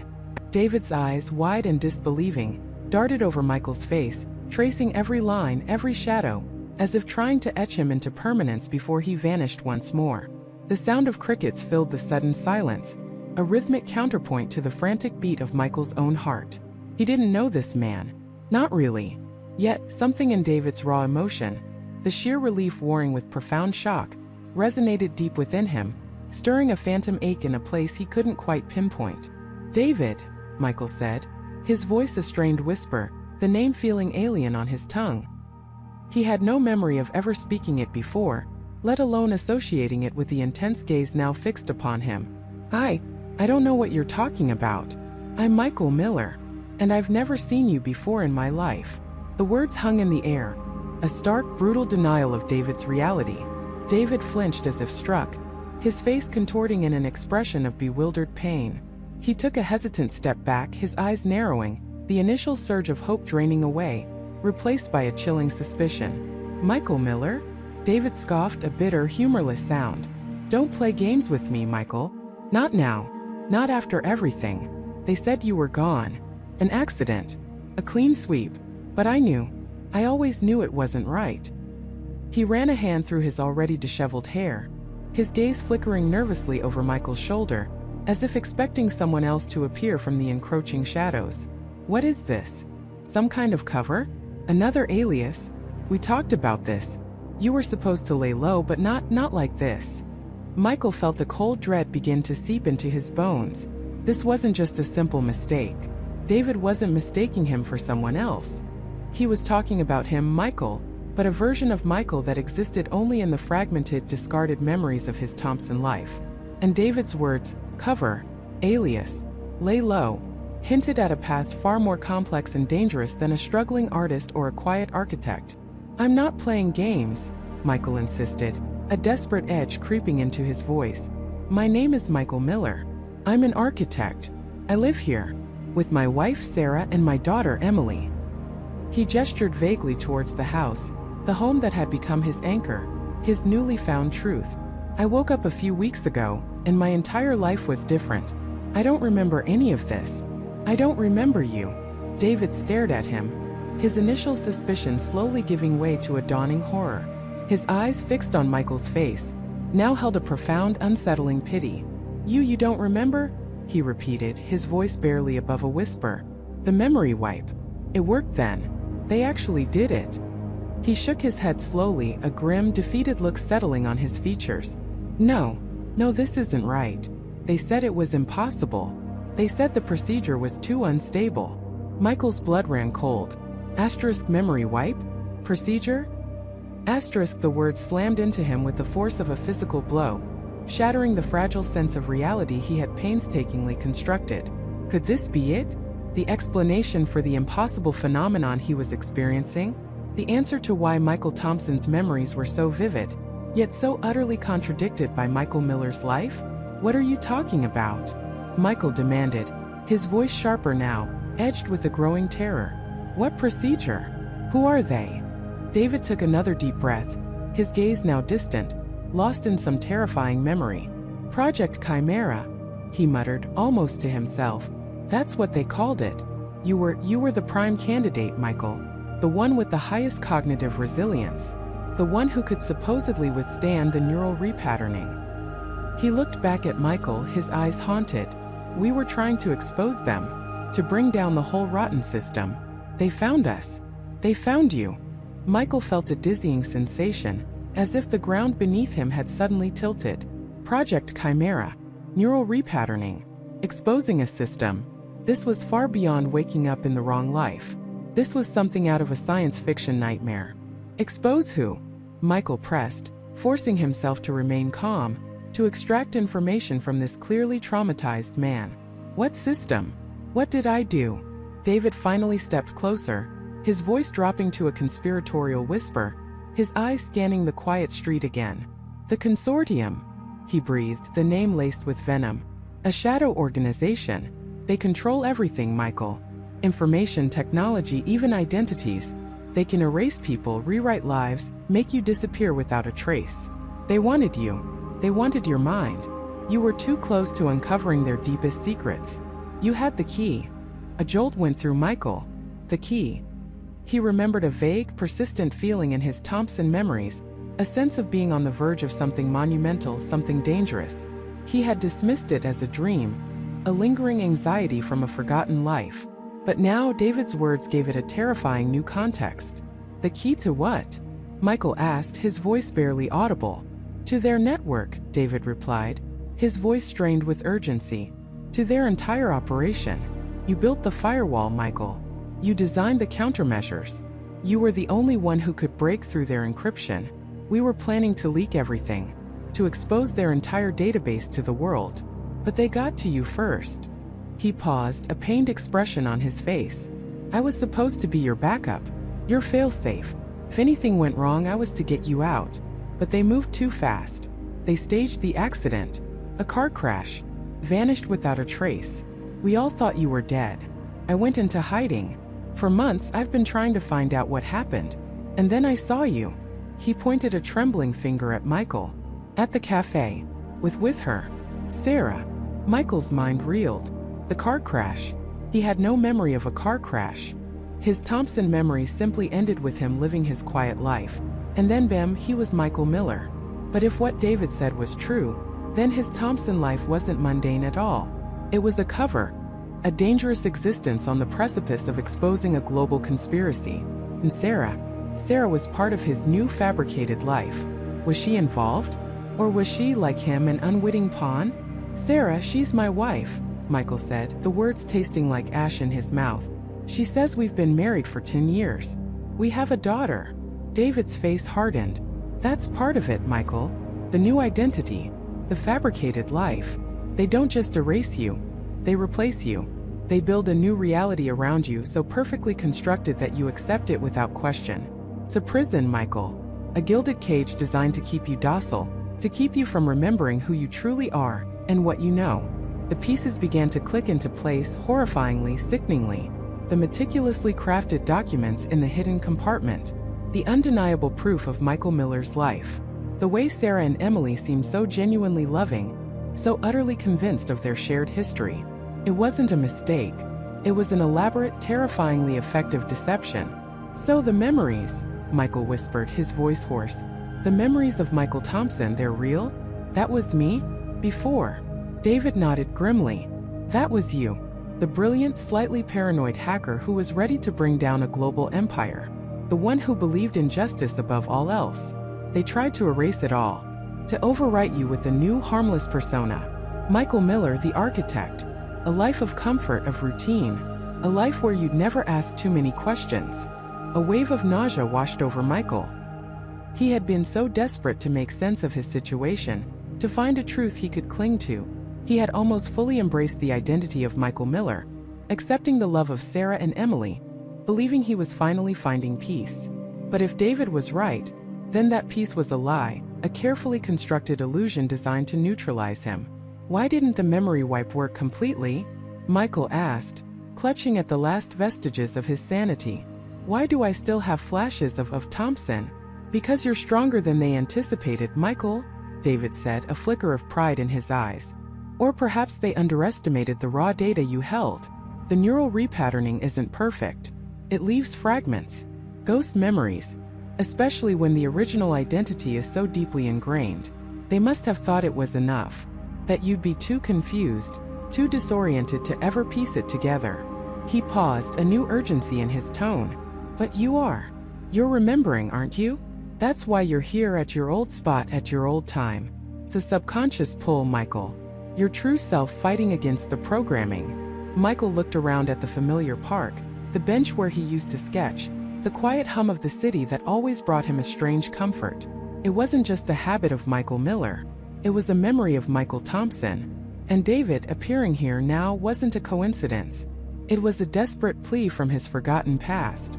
If they did this to me, Michael said, his voice low, filled with a simmering rage he hadn't known he possessed, then they're still out there. And they know I'm remembering. David's face tightened. Exactly. And if I found you, others might too. Or worse, the consortium will realize their Project Chimera has a fatal flaw. They won't just try to erase you again, Michael. They'll eliminate you. Permanently. The words hung in the air, a chilling prophecy. Michael had spent weeks trying to understand who he was. Now he was being told he was a ghost, a target, a weapon that had been repurposed but was threatening to fire once more. The comfortable, loving life he had begun to build with Sarah and Emily was a sophisticated trap. What do we do? Michael asked, the question escaping him before he could fully process it. He didn't trust David, not entirely. But David was the only link to the truth, to the real Michael, the one buried beneath layers of fabricated memories. David looked at him, his gaze intense. We finish what we started, Michael. We expose them. We bring down the consortium. But this time we do it smarter. And we do it together. He extended a hand, his expression earnest, desperate. Do you trust me, Michael? Even if you don't remember, do you feel it? That we were on the same side. Michael stared at the outstretched hand, his mind a whirlwind of conflicting emotions. Trust. He barely knew himself, let alone this man claiming to be his ally from a forgotten war. But there was something in David's eyes, a reflection of the same fear and determination that now surged through Michael. A flicker of an old bond, a faint echo of shared purpose, seemed to stir within his deepest, most primal self. He remembered the feeling of being watched, the unsettling sense that he was a pawn in a game he didn't understand. Now, he was beginning to see the chessboard, and David was offering to be his guide. Taking a deep breath, Michael looked around the empty park one last time. A silent farewell to the illusion of peace he had briefly entertained. Then he gripped David's hand firmly, a silent pact forged in the twilight. Tell me everything, Michael said, his voice firm, resolute. "Tell me about Project Chimera. Tell me about the consortium. And tell me how we destroy them." David exhaled slowly, the weight of years of secrets pressing down on him. He looked Michael in the eye, a silent apology mixed with grim determination. "Project Chimera," he began, his voice a low rumble, "isn't about technology, Michael. Not just technology. It's about identity. It's about control. They don't just erase memories, they replace them. They build an entirely new past, a new personality, a new life, brick by fabricated brick, inside your mind." Michael felt a chill that had nothing to do with the evening air. "They built my life? Emily, my career, my whole world." David nodded, his gaze unwavering.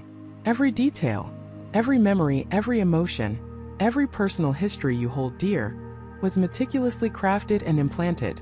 Think of it as a sophisticated form of psychological conditioning, layered with advanced neurolinguistic programming and cutting-edge brain-computer interface technology.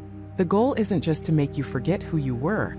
It's to make you believe you are someone else entirely, someone useful to them." "Useful for what?" Michael asked, a bitter taste in his mouth. The betrayal was so profound, so absolute, it was almost comical in its audacity. "That's where the consortium comes in," David continued, leaning forward slightly, his voice dropping to an even lower, conspiratorial tone. "They are the architects of this new world, a shadow organization comprised of some of the most influential figures across the globe. We're talking about titans of industry, high-ranking government officials, leading scientists, even certain media moguls. They operate beyond the reach of law, beyond the scrutiny of the public. Their currency isn't just money. It's information, influence, and above all, control." "Control over what?" Michael pressed, his mind reeling. This sounded like something out of a bad spy novel, yet it was his life, his very existence they were dissecting. "Over the narrative, Michael. Over the future. Imagine a world where key decision-makers, innovators, or even prominent thinkers can be subtly guided, their allegiances shifted, their paths rewritten to serve a grander, unseen agenda. They don't want to rule with an iron fist. They want to rule from the shadows, shaping global events, steering economies, influencing public opinion, all without anyone ever knowing they exist. Project Chimera is their ultimate tool for creating these assets, individuals who unknowingly serve their masters, believing they are acting on their own free will, driven by their own fabricated pasts and motivations." Michael stared out at the darkening landscape, the implications horrifying. "So, I was one of these assets? What was my original life? Who was I really?"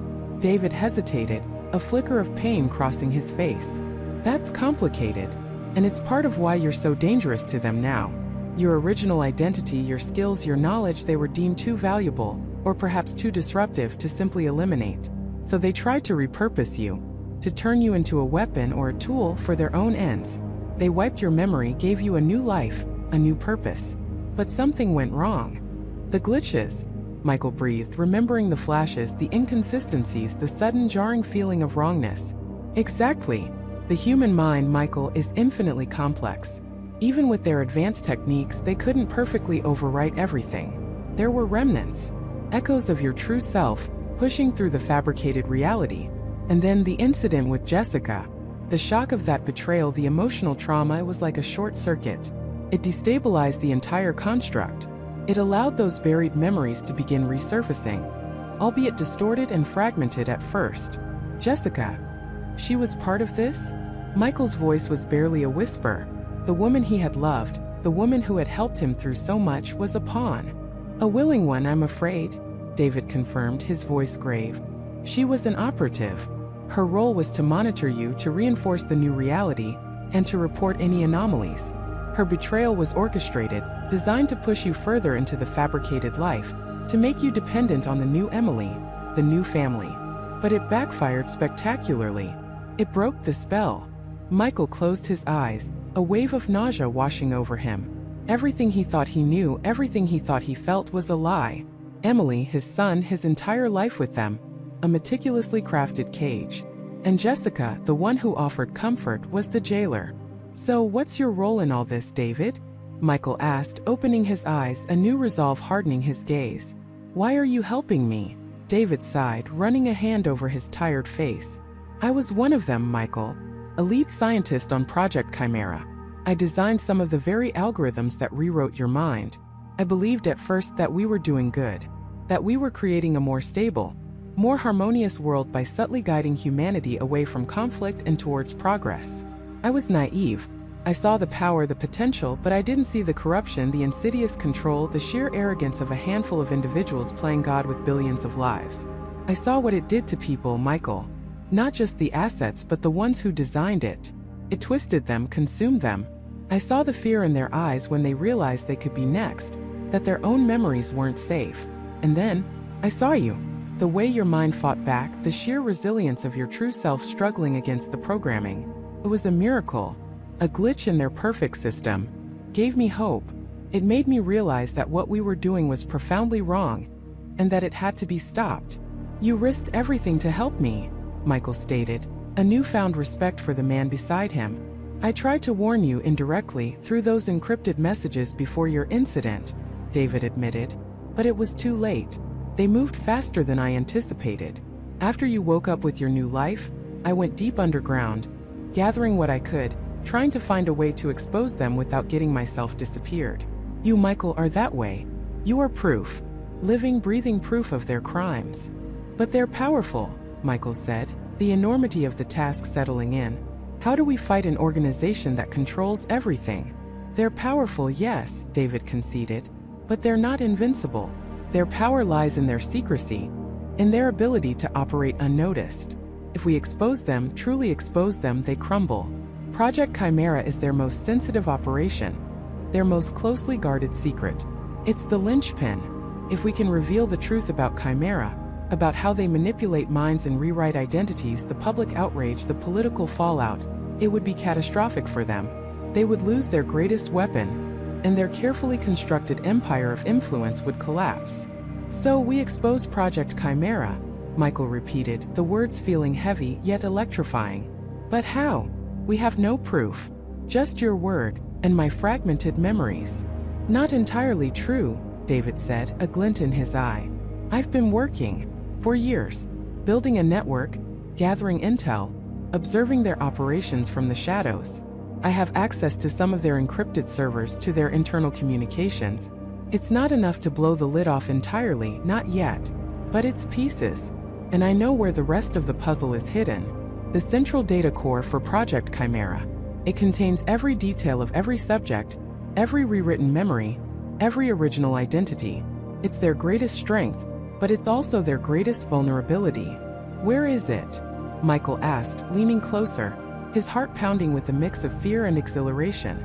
It's deep within a highly secure facility, a black site disguised as a corporate research complex, nestled in a remote desert location in Nevada, David revealed.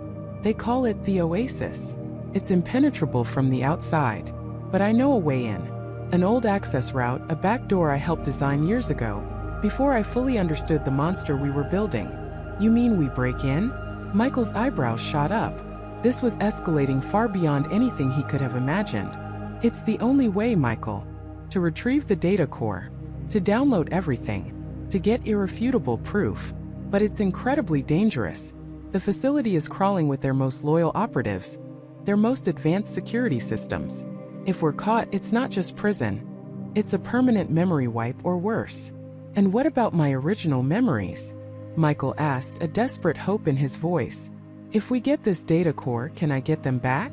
David looked at him, a complex mix of regret and caution in his eyes. The data core contains a complete backup of your original neural patterns, your true memories. In theory, yes, it could be used to reconstruct your original identity, but it's not a simple switch. The process would be delicate, dangerous, and there are no guarantees. The consortium has never attempted a reversal for obvious reasons. Our priority has to be exposing them, Michael. Saving countless others from becoming what you became. Your memories, that's a secondary and highly risky objective. Michael nodded slowly. He understood. The bigger picture. The greater good. His own identity, as crucial as it felt, had to take a back seat to dismantling this global conspiracy. So, the Oasis, Michael said, picturing the remote desert facility in his mind. What do we need? How do we even begin to plan something like this? First, we need to move fast, David urged. his voice regaining its urgency. They know you're compromised. They're likely already initiating protocols to find you, to neutralize you. My network of contacts has given us a small window of opportunity, but it's closing rapidly. We have about 48 hours before they lock down their systems and relocate the core, making it virtually impossible to retrieve. We need to gather resources, secure transportation, and find a way to circumvent their internal security. I have some old contacts, people I trust, who might be able to help with equipment and logistics. But we need to be careful. The consortium has eyes and ears everywhere. 48 hours, Michael repeated, the clock already ticking in his mind. The weight of the world, or at least his world, now rested on his shoulders. He looked at David, a man who had been his enemy, then his lifeline, and now his only ally. All right, David. Tell me everything you know about the Oasis. Every blueprint, every security detail, every guard rotation. And tell me about these contacts. We're going to need all the help we can get. David nodded, a flicker of grim satisfaction in his eyes. There's a woman, Sarah. A former colleague, brilliant at systems architecture, who also became disillusioned. She's been off the grid for years, but I know how to reach her. She can help us bypass their encryption. And there's Daniel, a retired Black Ops specialist, who owes me a favor. He knows how to get into places no one is supposed to get into. But first we need to disappear completely. For the next 2 days, Michael, we cease to exist. The air crackled with a new kind of energy, a dangerous, thrilling current. Michael felt fear, yes, but also a surge of purpose he hadn't known since his old life began to unravel. He was no longer a victim, a puppet. He was a warrior with a profound personal stake in this war. The man who had woken up with a different past was about to reclaim his future, and perhaps the future of countless others. The game had changed, and he was ready to play. The game had changed, and he was ready to play. Michael's mind, once a labyrinth of confusion and fabricated memories, was now a razor-sharp instrument, honed by years of training and a mission that transcended his personal existence. The fog had lifted, revealing not just a past but a purpose. He wasn't just Michael anymore. He was Commander Kale, a name that resonated with duty, sacrifice, and an unyielding resolve. The apartment, once a sanctuary of his manufactured life, now felt like a cage, a display cabinet for a meticulously crafted lie. Every object, every photograph, screamed of the deceit. The anger was a cold, controlled fire within him, fueling his focus. His first priority, even before the mission fully reasserted its dominance, was Jessica. She was still here, still caught in the periphery of a nightmare she didn't understand. She had been a part of his false life, but she had also shown an unsettling awareness, a crack in her own fabricated reality. He found her in the living room, staring out the window, her expression distant, troubled. She turned as he entered, her eyes still holding that familiar flicker of unease, that unspoken question. He didn't waste time with pleasantries. "Jessica," he began, his voice different, imbued with a newfound authority that startled even himself. "I know this is going to sound impossible, insane even, but everything you think you know about your life, about our lives, it's a lie. A meticulously constructed illusion." Her brow furrowed. "Michael, what are you talking about? Are you feeling all right?" Her voice was laced with concern, but he could hear the tremor of fear beneath it. She was already halfway there, primed by her own subconscious whispers. "No, Jessica, I'm not Michael. Not truly. My name is Kale, Commander Kale, and I was part of a resistance group called the Sentinels. Our mission was to stop Project Chimera, a global operation designed to rewrite humanity's memories, to control our perceptions, to create a compliant, docile society. And we failed. Or rather, we were made to fail." He watched her carefully, gauging her reaction. Her eyes widened, her breathing hitched. He pressed on. "Dr. Eris Thorne. That name, does it mean anything to you? He's the architect of this. The collective, that's who he answers to. They created this entire world we're living in, Jessica. They took our memories, our identities, and replaced them with these empty lives." He saw the initial flicker of disbelief, the desperate attempt to cling to the comfortable lie, but then he saw the cracks. He knew what to say, what specific details would resonate with her own deep-seated anxieties. "Remember that recurring dream you had? The one about being in a garden, but the flowers were made of glass, and they shattered when you touched them? That wasn't just a dream, Jessica. That was a fragment of your true memory trying to break through. A memory of a world that felt real, vibrant, before it was replaced with something fragile, something that would break at the slightest touch of truth. Her eyes, wide in disbelieving moments before, now filled with a terrifying recognition. "The glass garden," she whispered, her voice barely audible. I always felt like something was missing. Like my life was a beautiful painting, but it was missing depth. Missing me." Tears welled in her eyes, not of sadness, but of a profound, shattering understanding. You remember things, don't you? Things that aren't here." Cale nodded, his gaze unwavering. "Everything. My training, my mission, the faces of my team. The world before Chimera. This life, this apartment, this entire city, it's all a stage. We're puppets, Jessica. But we can break the strings." He reached out, taking her hand. Her touch felt real, an anchor in the storm of fabricated reality. "You felt it too, didn't you? The hollow spaces, the moments where something just felt profoundly wrong." She squeezed his hand, her knuckles white. "Yes. Oh God, yes. The déjà vu that wasn't déjà vu. The faces I felt I knew but couldn't place. The way David sometimes looked at me like he was reading from a script. It was always there, just beneath the surface. A whisper I couldn't understand." Her eyes, now clear and resolute, met his. "What do we do? What can we do?" As she spoke, a subtle shift occurred.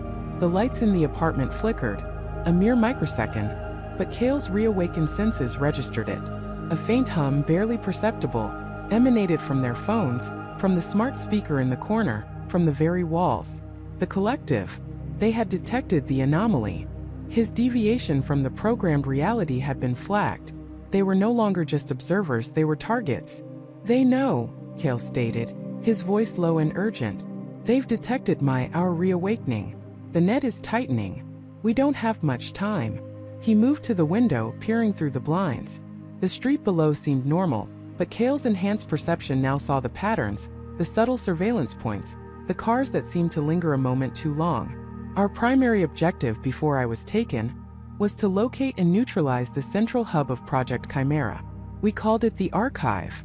It's where the memory streams are generated, stored, and disseminated globally. It's the heart of their operation. Shut that down and we can potentially wake everyone up, or at least stop the ongoing manipulation." He paused, a vivid image flashing in his mind. A coded map, a cryptic location from his original mission brief, dismissed as a fever dream until now.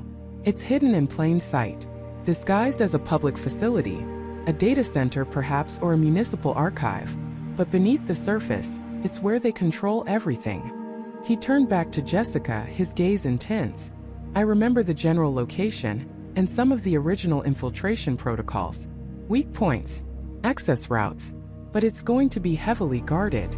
We are two against an entire global conspiracy, Jessica. Are you with me?" Her answer was immediate, resolute. "Yes. I can't go back to that lie. I won't." Her fear was still present, but it was now overshadowed by a fierce determination, a clarity born from the shattering of her false world. "What do we need to do? We need to get there. Now," Cale replied, already moving, his mind racing through tactical scenarios. He grabbed a small bag, stuffing in essentials, a few items that might serve as tools. "We can't use our usual routes. Our phones, our cards, our digital footprints, they're all compromised. We're going off-grid." Just as they were about to exit the apartment, the door chimed. Cale froze, his hand instinctively going to a non-existent weapon. David. He could feel it. The timing was too perfect. This wasn't a casual visit. He opened the door cautiously. David stood there, a practiced, friendly smile on his face, a small bag from their favorite coffee shop in his hand. "Hey guys.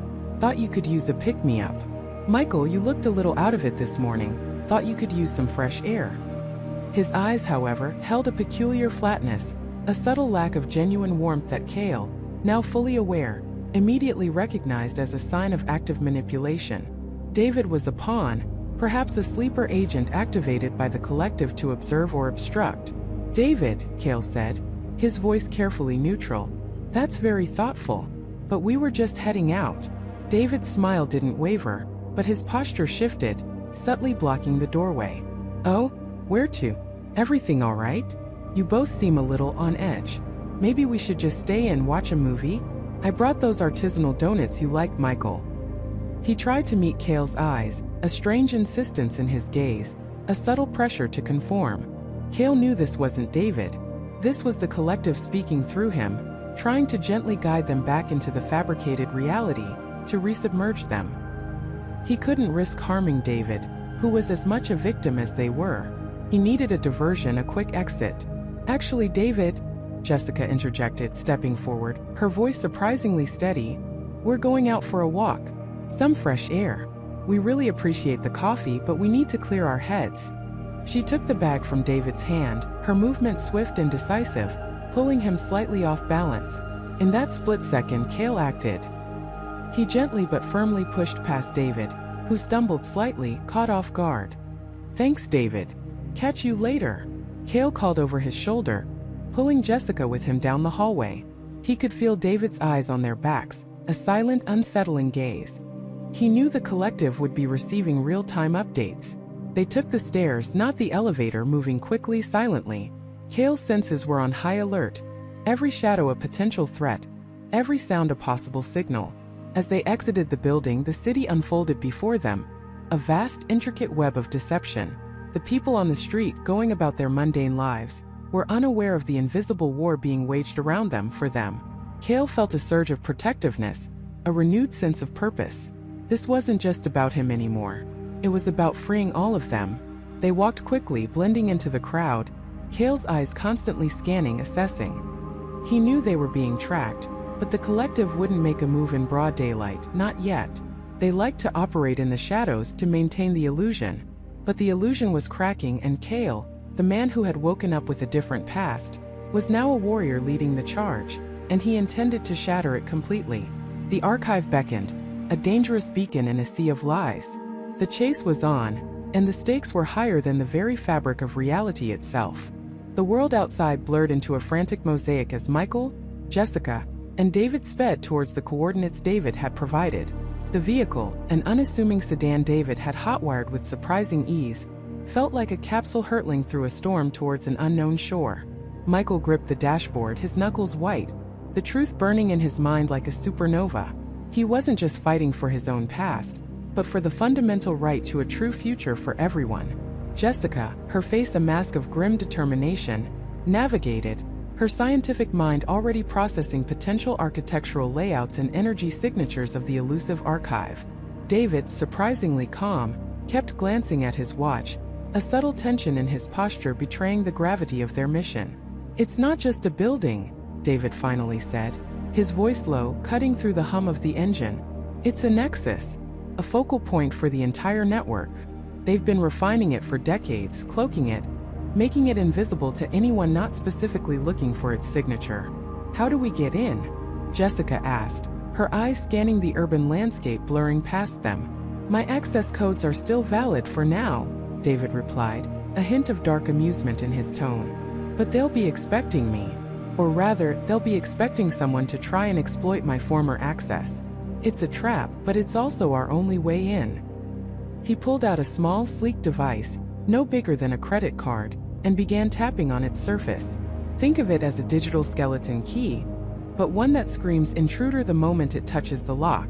The archive, David explained, was located deep beneath what appeared to be a mundane, unremarkable corporate office tower in a bustling financial district. A perfect camouflage. They parked several blocks away, melting into the evening crowd, their hearts pounding in unison with the city's pulse.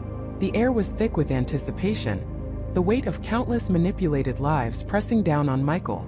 He felt an odd sense of clarity, a quiet resolve that had replaced the terror. This wasn't just a revelation, it was a calling. Entering the building was a tense ballet of timing and deception. David's device, when activated near a service entrance, created a momentary flicker in the security grid, a ghost in the machine that allowed them to slip past unnoticed.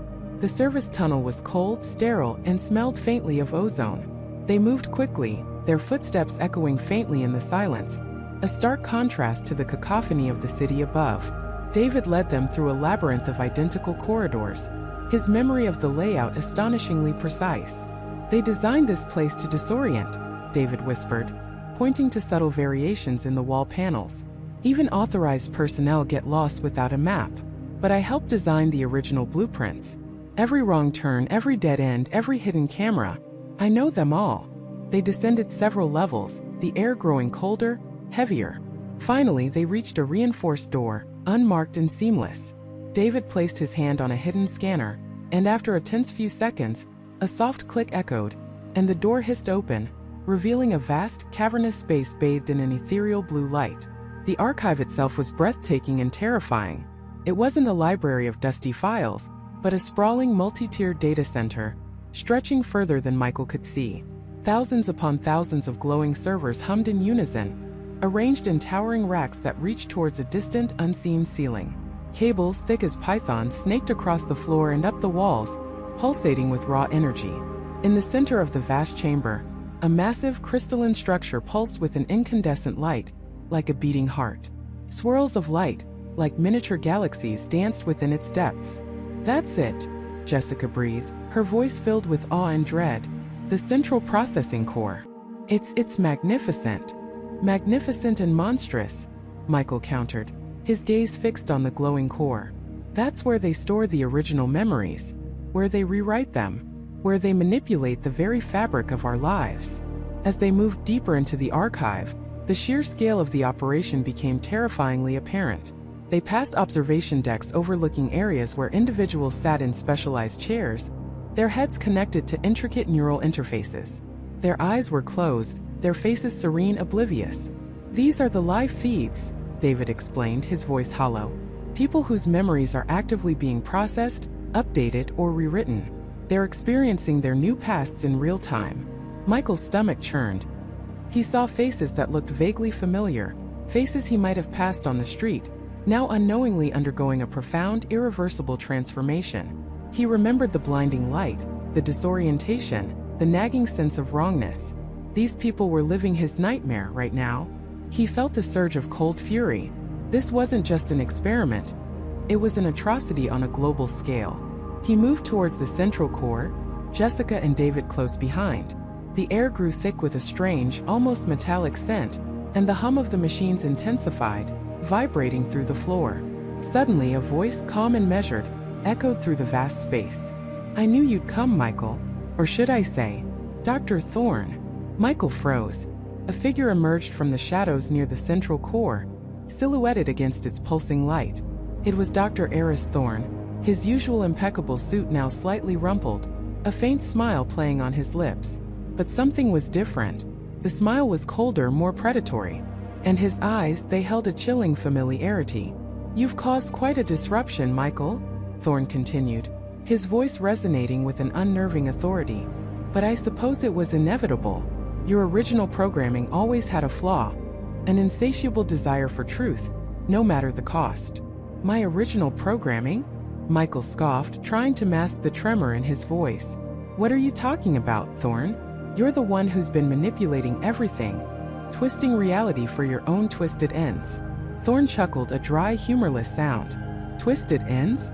Michael, you truly have forgotten everything. How ironic. You were the architect of this entire system. You designed the memory archive. You proposed the initial parameters for Project Chimera. I merely refined your vision." Michael felt an electric shock jolt through him. He stared at Thorne, then back at the glowing core, his mind reeling. "That's impossible. I'm Michael. I was a victim. You were the one in charge." "Oh, you are Michael now," Thorne conceded, stepping fully into the light. His face was identical to the Dr. Eris Thorne Michael knew, yet subtly different, as if a layer of benign geniality had been stripped away to reveal something far more sinister. A persona crafted to contain the very genius that threatened to unravel your own creation. "You, my dear Michael, were the original Dr. Eris Thorne, the visionary who believed humanity could achieve true peace, true progress, if only its collective memory could be optimized." Jessica gasped, her hand flying to her mouth. David stood rigid, his face unreadable. "You saw the flaws in history," Thorne continued, circling the central core, his gaze fixed on Michael. "The endless cycles of conflict, the tribalism, the fear rooted in past grievances. You hypothesized that if certain traumatic memories, certain divisive narratives, could be subtly altered, humanity could be guided towards a more harmonious existence. A grand, benevolent deception for the greater good." Michael felt a wave of nausea. The pieces, horrifyingly, began to click into place. The flashes of insight, the intuitive understanding of the system, the uncanny connection he felt to the core. It wasn't just his memories that were being restored. It was his original self, the brilliant, perhaps dangerously idealistic mind that had conceived of this very prison. But then you faltered, Thorne said, his voice laced with disdain. You realized the ethical implications. The slippery slope. You tried to shut it down. And that, my friend, was an unacceptable risk. So we gave you a new past. A simple, unassuming life as Michael Anderson, a man who woke up with a different past, so that you would never remember the truth of your own creation. Michael stared at the man who claimed to be Eris Thorne. Who are you, then? If I'm Thorne, who are you? The man smiled, a chillingly familiar smile that twisted Michael's gut. I am the executor of your legacy, the one who understood the true potential of Project Chimera, the one who perfected it.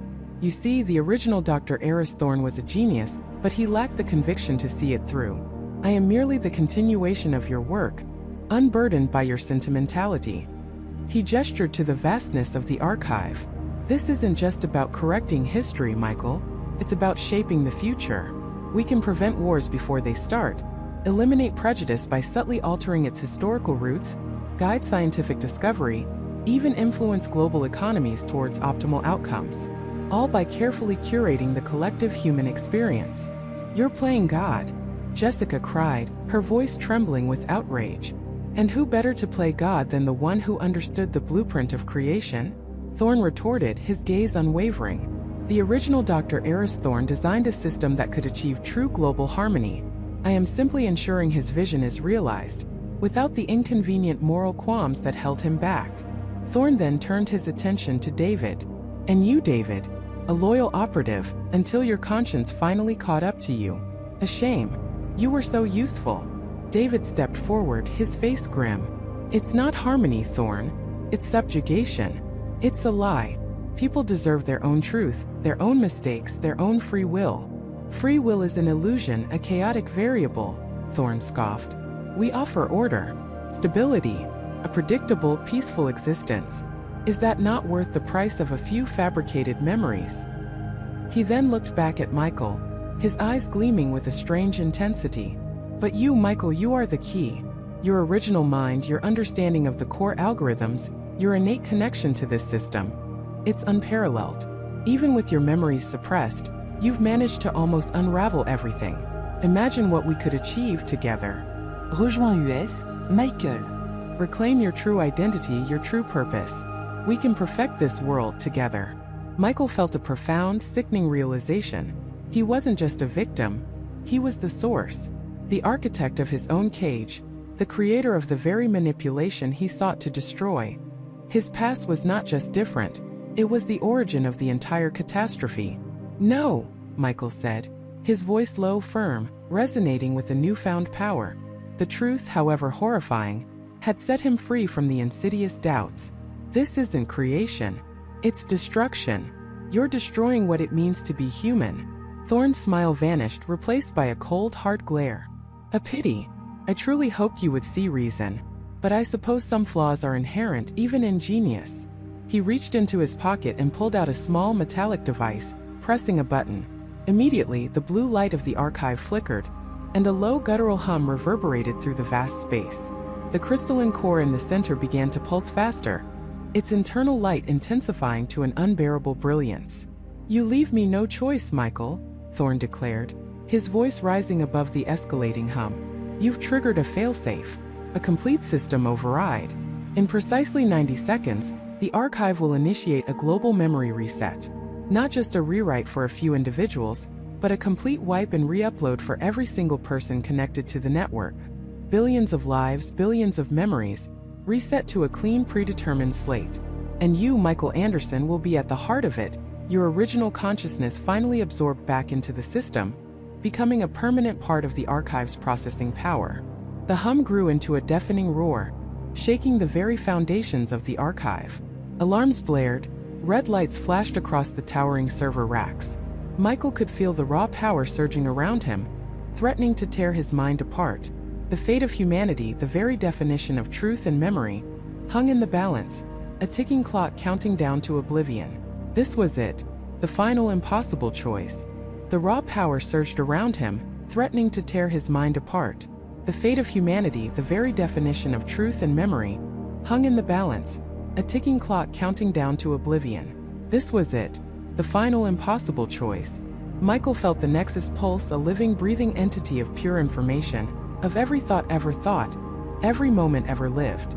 It wasn't a machine, it was the cosmic library, the universe's own autobiography, now fractured and screaming.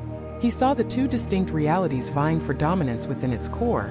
One a desolate, brilliant landscape of scientific pursuit, devoid of the warmth of family, the other a vibrant, loving tapestry interwoven with lies. To choose one was to annihilate the other, to tear away a part of himself, to commit an act of cosmic erasure. His mind raced, a frantic search through the infinite data streams. He saw glimpses of David's desperate, lifelong quest, Emily's innocent laughter, Jessica's unwavering love, and the lonely, driven man he could have been. The choice wasn't just about his past, it was about the very fabric of existence. If he chose the original, truthful reality, he would lose Jessica and Emily, and the world would suddenly remember a history it had never consciously lived, a jarring, potentially catastrophic shift. If he chose the altered reality, he would condemn humanity to a beautiful lie, forever tethered to a fragile, manipulated truth. Neither felt right. Neither felt like a solution. Then a whisper from the depths of the Nexus, not a voice, but a profound understanding that pierced the noise. It wasn't asking him to choose between two realities, but to define one. The Nexus wasn't broken. It was incomplete, lacking an anchor, a stable point of reference. The previous alterations hadn't been malicious. They were desperate attempts by an emergent consciousness to find equilibrium, to reconcile inconsistencies, to fill voids. It had reached out, latched onto the anomaly of Michael's fragmented mind, because he was the only one who had experienced both, who held the keys to both truths. He was the bridge. He was the paradox. And in that paradox lay the solution. Michael closed his eyes, not to shut out the overwhelming light, but to look inward, to the core of his own being. He remembered the feeling of Jessica's hand in his, the sound of Emily's bedtime stories, the quiet satisfaction of teaching history, the intellectual thrill of scientific discovery. He remembered David's haunted eyes, the agency's chilling impartiality, the sheer terror of losing his mind. He remembered the profound sense of belonging he'd found in the altered reality, and the gnawing emptiness he'd glimpsed in the original. He realized the choice wasn't about which past was true, but which future was possible. Truth, he understood, wasn't just a static record of events. It was a living, breathing narrative, shaped by perception, memory, and the choices made in the present. The Nexus wasn't demanding a sacrifice of love for truth, or truth for love. It was demanding integration. He reached out, not with his hands but with his consciousness, into the swirling maelstrom. He felt the immense power coalesce around him, threatening to crush him, to atomize his very being. But he held firm. He focused on the essence of what he valued: the pursuit of knowledge, the comfort of family, the importance of historical understanding, the simple joy of a shared life. He began to weave. He didn't erase. He didn't simply restore. He integrated. He took the core historical facts from the original reality, the grand sweep of empires, the significant scientific breakthroughs, the undeniable markers of human progress.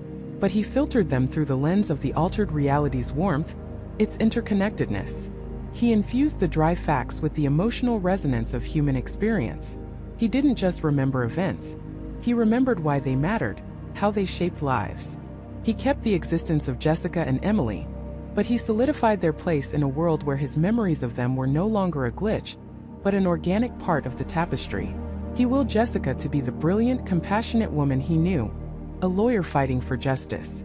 He willed Emily to be the curious, bright child who loved dinosaurs. And he willed himself to be Michael Miller, a history teacher passionate about the past, but now with an underlying, almost subconscious depth of understanding about its malleability, its preciousness. The Nexus groaned, not in pain, but in a monumental effort of transformation. Realities shifted, memories aligned, timelines snapped into place. It was like watching a shattered mirror reassemble itself, not into its original form, but into a new, more resilient mosaic. He felt the weight of every human memory, past and future, settling into a stable, coherent narrative. The gaps filled, the contradictions resolved, not by force, but by a profound synthesis. He wasn't creating a lie, he was creating a truth that acknowledged the fluidity of perception, but anchored it in a foundation of shared experience and genuine connection.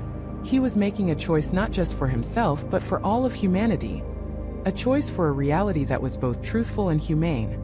The immense pressure slowly receded, leaving Michael not drained, but profoundly, utterly exhausted. He felt himself falling, not through space, but through layers of newly formed reality, until he finally landed softly. He slowly opened his eyes. The harsh, pulsing light of the Nexus was gone. He was lying in his own bed, the morning sun streaming through the window, painting golden stripes across the familiar carpet. The scent of coffee wafted from the kitchen. He sat up, his heart pounding, a dull ache behind his eyes. He looked at his hands, then around the room. Everything was painstakingly familiar, yet imbued with a subtle, almost imperceptible sheen of newness, like a freshly cleaned lens. A voice called from downstairs, bright and clear. "Michael, coffee's ready. Emily's almost finished with her breakfast." "Jessica." He scrambled out of bed, pulling on a t-shirt and jeans. He practically flew down the stairs, his breath catching in his throat. In the kitchen, Jessica stood by the counter pouring coffee, her hair pulled back in a casual ponytail. Emily was at the table, diligently coloring a picture of a T-Rex. They both looked up as he entered, their faces lighting up with genuine smiles. "Morning, sleepyhead," Jessica chuckled, handing him a mug. "You were really out of it this morning." "Daddy, look." Emily held up her drawing. "It's a Tyrannosaurus Rex looking for his mommy." He took a sip of coffee, its warmth spreading through him, grounding him. He looked at Jessica, then at Emily. They were real. Their memories, their laughter, their love. It was all real. He felt it deep in his bones. But something was different. He looked at the newspaper on the counter. The headlines were about current events, perfectly normal. He glanced at a history textbook Emily had left open on the table. He recognized the text, the images. But as he read, he felt a deeper resonance, a profound understanding of the historical context, almost as if he had personally witnessed the events described. It wasn't just knowledge, it was an ingrained wisdom. He still remembered David. He remembered the agency, the chilling coldness of their pursuit. He remembered the fragmented flashes of the other reality. But these memories weren't jarring or contradictory anymore. They were like profound dreams or distant, vivid lessons learned. They were part of his story, woven into the larger, coherent narrative of his life. He was still Michael Miller, history teacher, husband, father. But he was also something more. He was the man who had seen the weave of reality, who had helped mend it. He sat down next to Emily, putting an arm around her. "That's a fantastic T-Rex, sweetie. You know, some scientists believe they might have been very good parents." Jessica smiled, watching them. "You and your history facts." He met her gaze, a deep and knowing warmth passing between them. He had chosen. He had risked everything. And he had found a way to have both. Truth and love, knowledge and connection. The world was stable now, its memories coherent, its history flowing in an unbroken, unified stream. He knew deep in his heart that the Nexus was still out there, a silent, cosmic guardian of memory. And he, Michael Miller, was now its quiet custodian, a living testament to the fragile, beautiful, and endlessly malleable nature of truth. He had woken up with a different past, yes, but he had chosen a future where the past, in all its complexity, could finally be understood and embraced, not as a rigid dictate, but as a story constantly being told, constantly being lived, and forever being redefined by the choices we make, one precious memory at a time. The world was whole, and so was he.